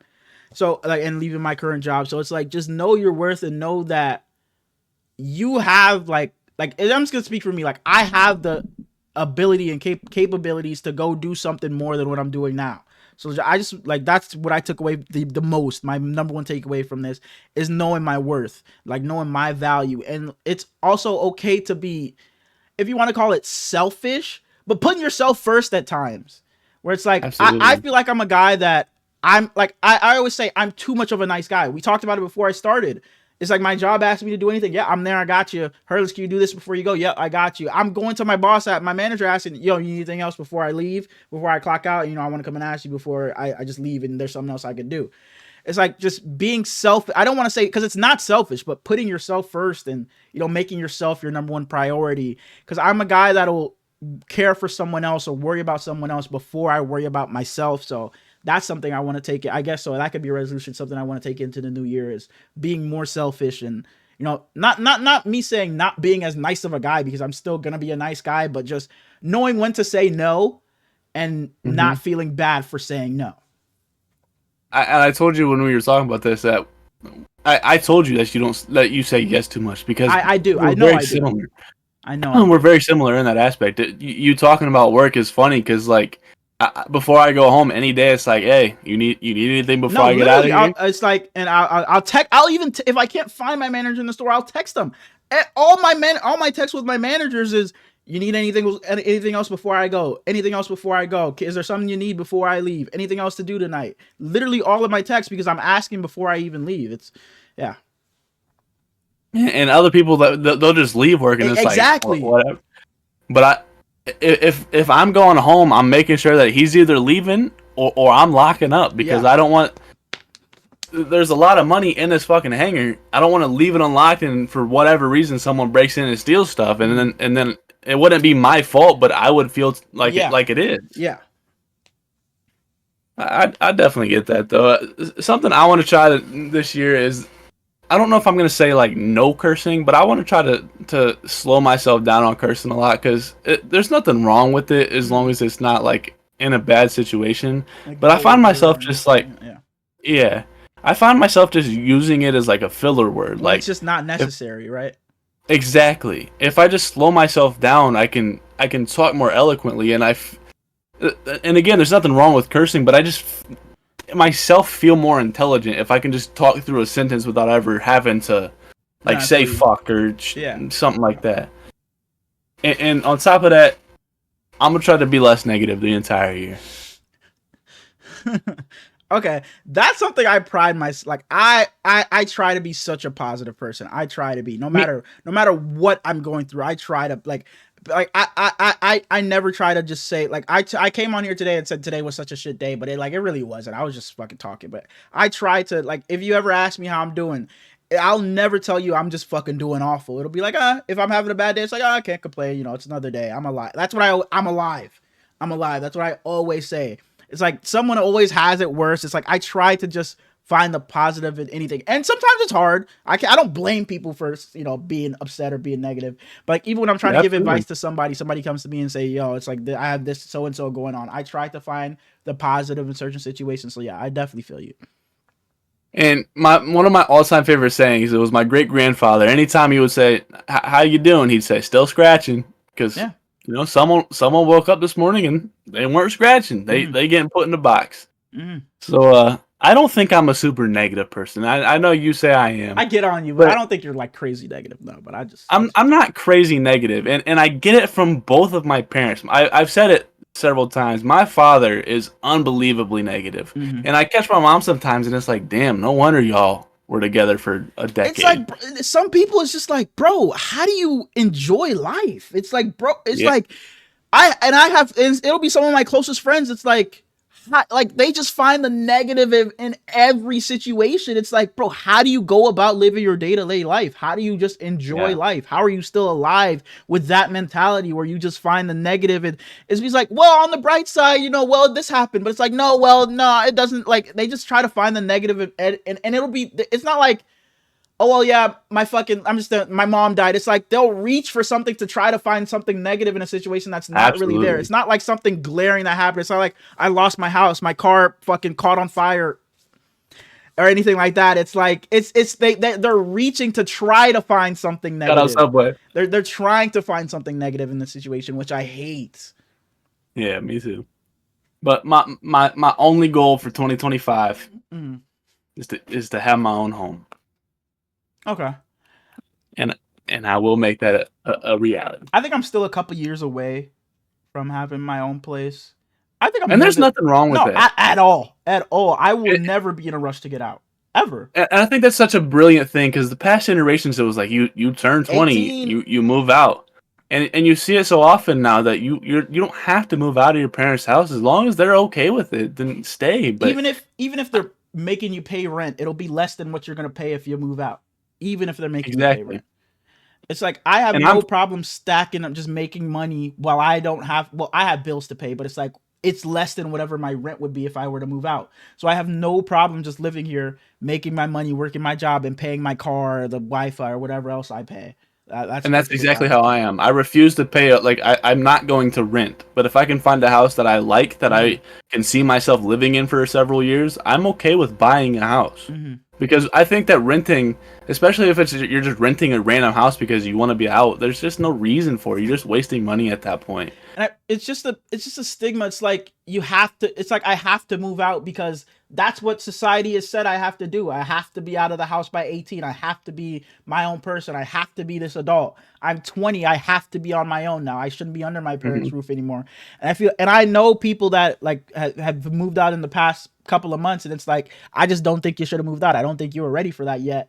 And then I have a friend. I'm not gonna say any names, but I have a friend. They moved in with like one of their other friends. They moved in together, and it's completely turned into shit now. It's fucking 4 months into their lease, and one of the friends already said, "I'm not signing the lease next year. I'm not signing it." So now the other one's fucked. It's like now I have to go either find someone to be my roommate, or it's like you just got to figure it out. And it's like the rush to move out, it will just there's like some stat out there. It's like people who move out at a certain age are back with their parents after a certain while. It's like there just shouldn't be a rush to move out. It's like society has made it to where it's like you have to be out and have to seem like you're doing certain things, or you're making it on your own when you don't have to. You just don't. And both of my brothers went to college right after high school. They moved out. They were living on campus, and I always felt like different because I didn't go to college. I never give a fuck about school after sophomore year, really. So I got a full-time job, so I'm living at home, and shout out to numbers on the board, man. Because seeing a guy like Pierre still live with his mama when we know he's got money, it's just so cool to see because he's not forced to move out for any reason. He's vibing and now they make a lot of money, and hopefully we'll be there one day. But I think that I'm getting closer to having enough financial freedom to where I can invest into a home that I could have for years to come. So I don't think I'm there just yet. Yeah, there's nothing wrong with that. Yeah, Back to I'm the game. perfectly fine. Yeah. As you're saying, if you don't want spoilers, love y'all. Deuces. First episode was slow as hell, dude. The first half of it was slow. Yeah, the first. I was telling the guys this when I was texting them earlier today. I was like, I don't get what people, because I've seen some bad reviews of Squid Game this season. I'm like, what the fuck are people watching? I would say the first like 20 to 30 minutes of episode 1, I'm like, boy, what the fuck is going on? And I think part of the reason was they took so long to drop this new season. It's like, I don't remember who these characters are. If it's not the main character, Gi-yoon, I don't remember anybody else. It's like, who the fuck am I supposed to be? Go ahead. My brother's girlfriend literally said, I just want them to get to the games. I don't care about the plot. Mm-hmm. I said, what the fuck are you watching for then? That plot, bro, those first 2 episodes before he got to the games was so good.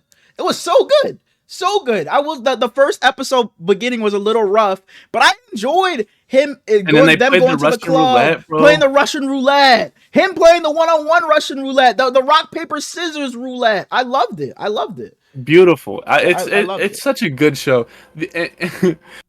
The only thing that I've seen a little bit on social media that I agree with is apparently like the entire cast is just convicts. Like everyone that you see on the show is a bad person in real life. Oh, really? I have no clue. And I haven't looked more into it, but like the number 1 guy, like he's got the one. Yeah. He's literally number one. Yeah. Apparently, like he's a super scumbag, which allegedly, I don't know. I didn't look more into it, but that's just kind of funny. But what happened? Oh, what I wanted to say is I'm very far from racist. I love all people no matter what. But I felt so terrible because the guard that shot the dude that had the little girl, her and the pregnant lady, I thought they were the same person for the first 3 episodes.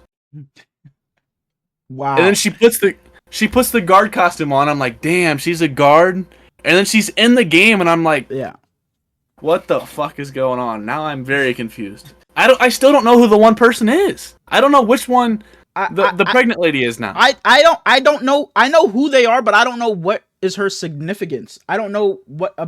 Actually, no, that's not true because I want they didn't really fucking talk. I don't. So in the beginning, in the Simon's not the red light green light. Sorry, she goes to shoot the guy but she doesn't shoot him.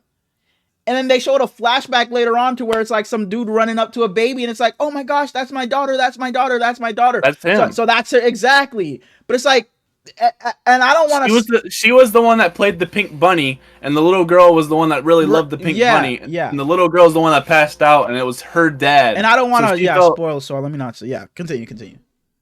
I haven't seen them go into the lick the cookie one yet. The last thing I saw, the number one dude is talking to the main character after beating the ass of the Thanos guy. Dog, I wished you would have finished. I didn't know you were gonna watch it that fast. I'll get through it more. I finished literally this morning, bro. I didn't know you were gonna watch it that fast, so I've been watching Breaking Bad too. And I don't ever watch TV shows, so for me to have 2 series at once that I'm trying to watch is so weird. I don't watch TV shows either. It's like when Stranger Things drops, I'm watching that. When a show that the guys want to watch together drops, I'm watching like Cobra Kai or You. But I don't watch I don't watch anything, bro. I literally, if it's not sports, I'm not watching shit. Literally nothing. Like, I don't watch movies, TV shows, anything. I fell off of the challenge heavy because I just don't watch TV anymore. The only TV I'm watching that's not football or basketball these days is wrestling, is WWE. That's it. That's literally it. I gotta get on your ass.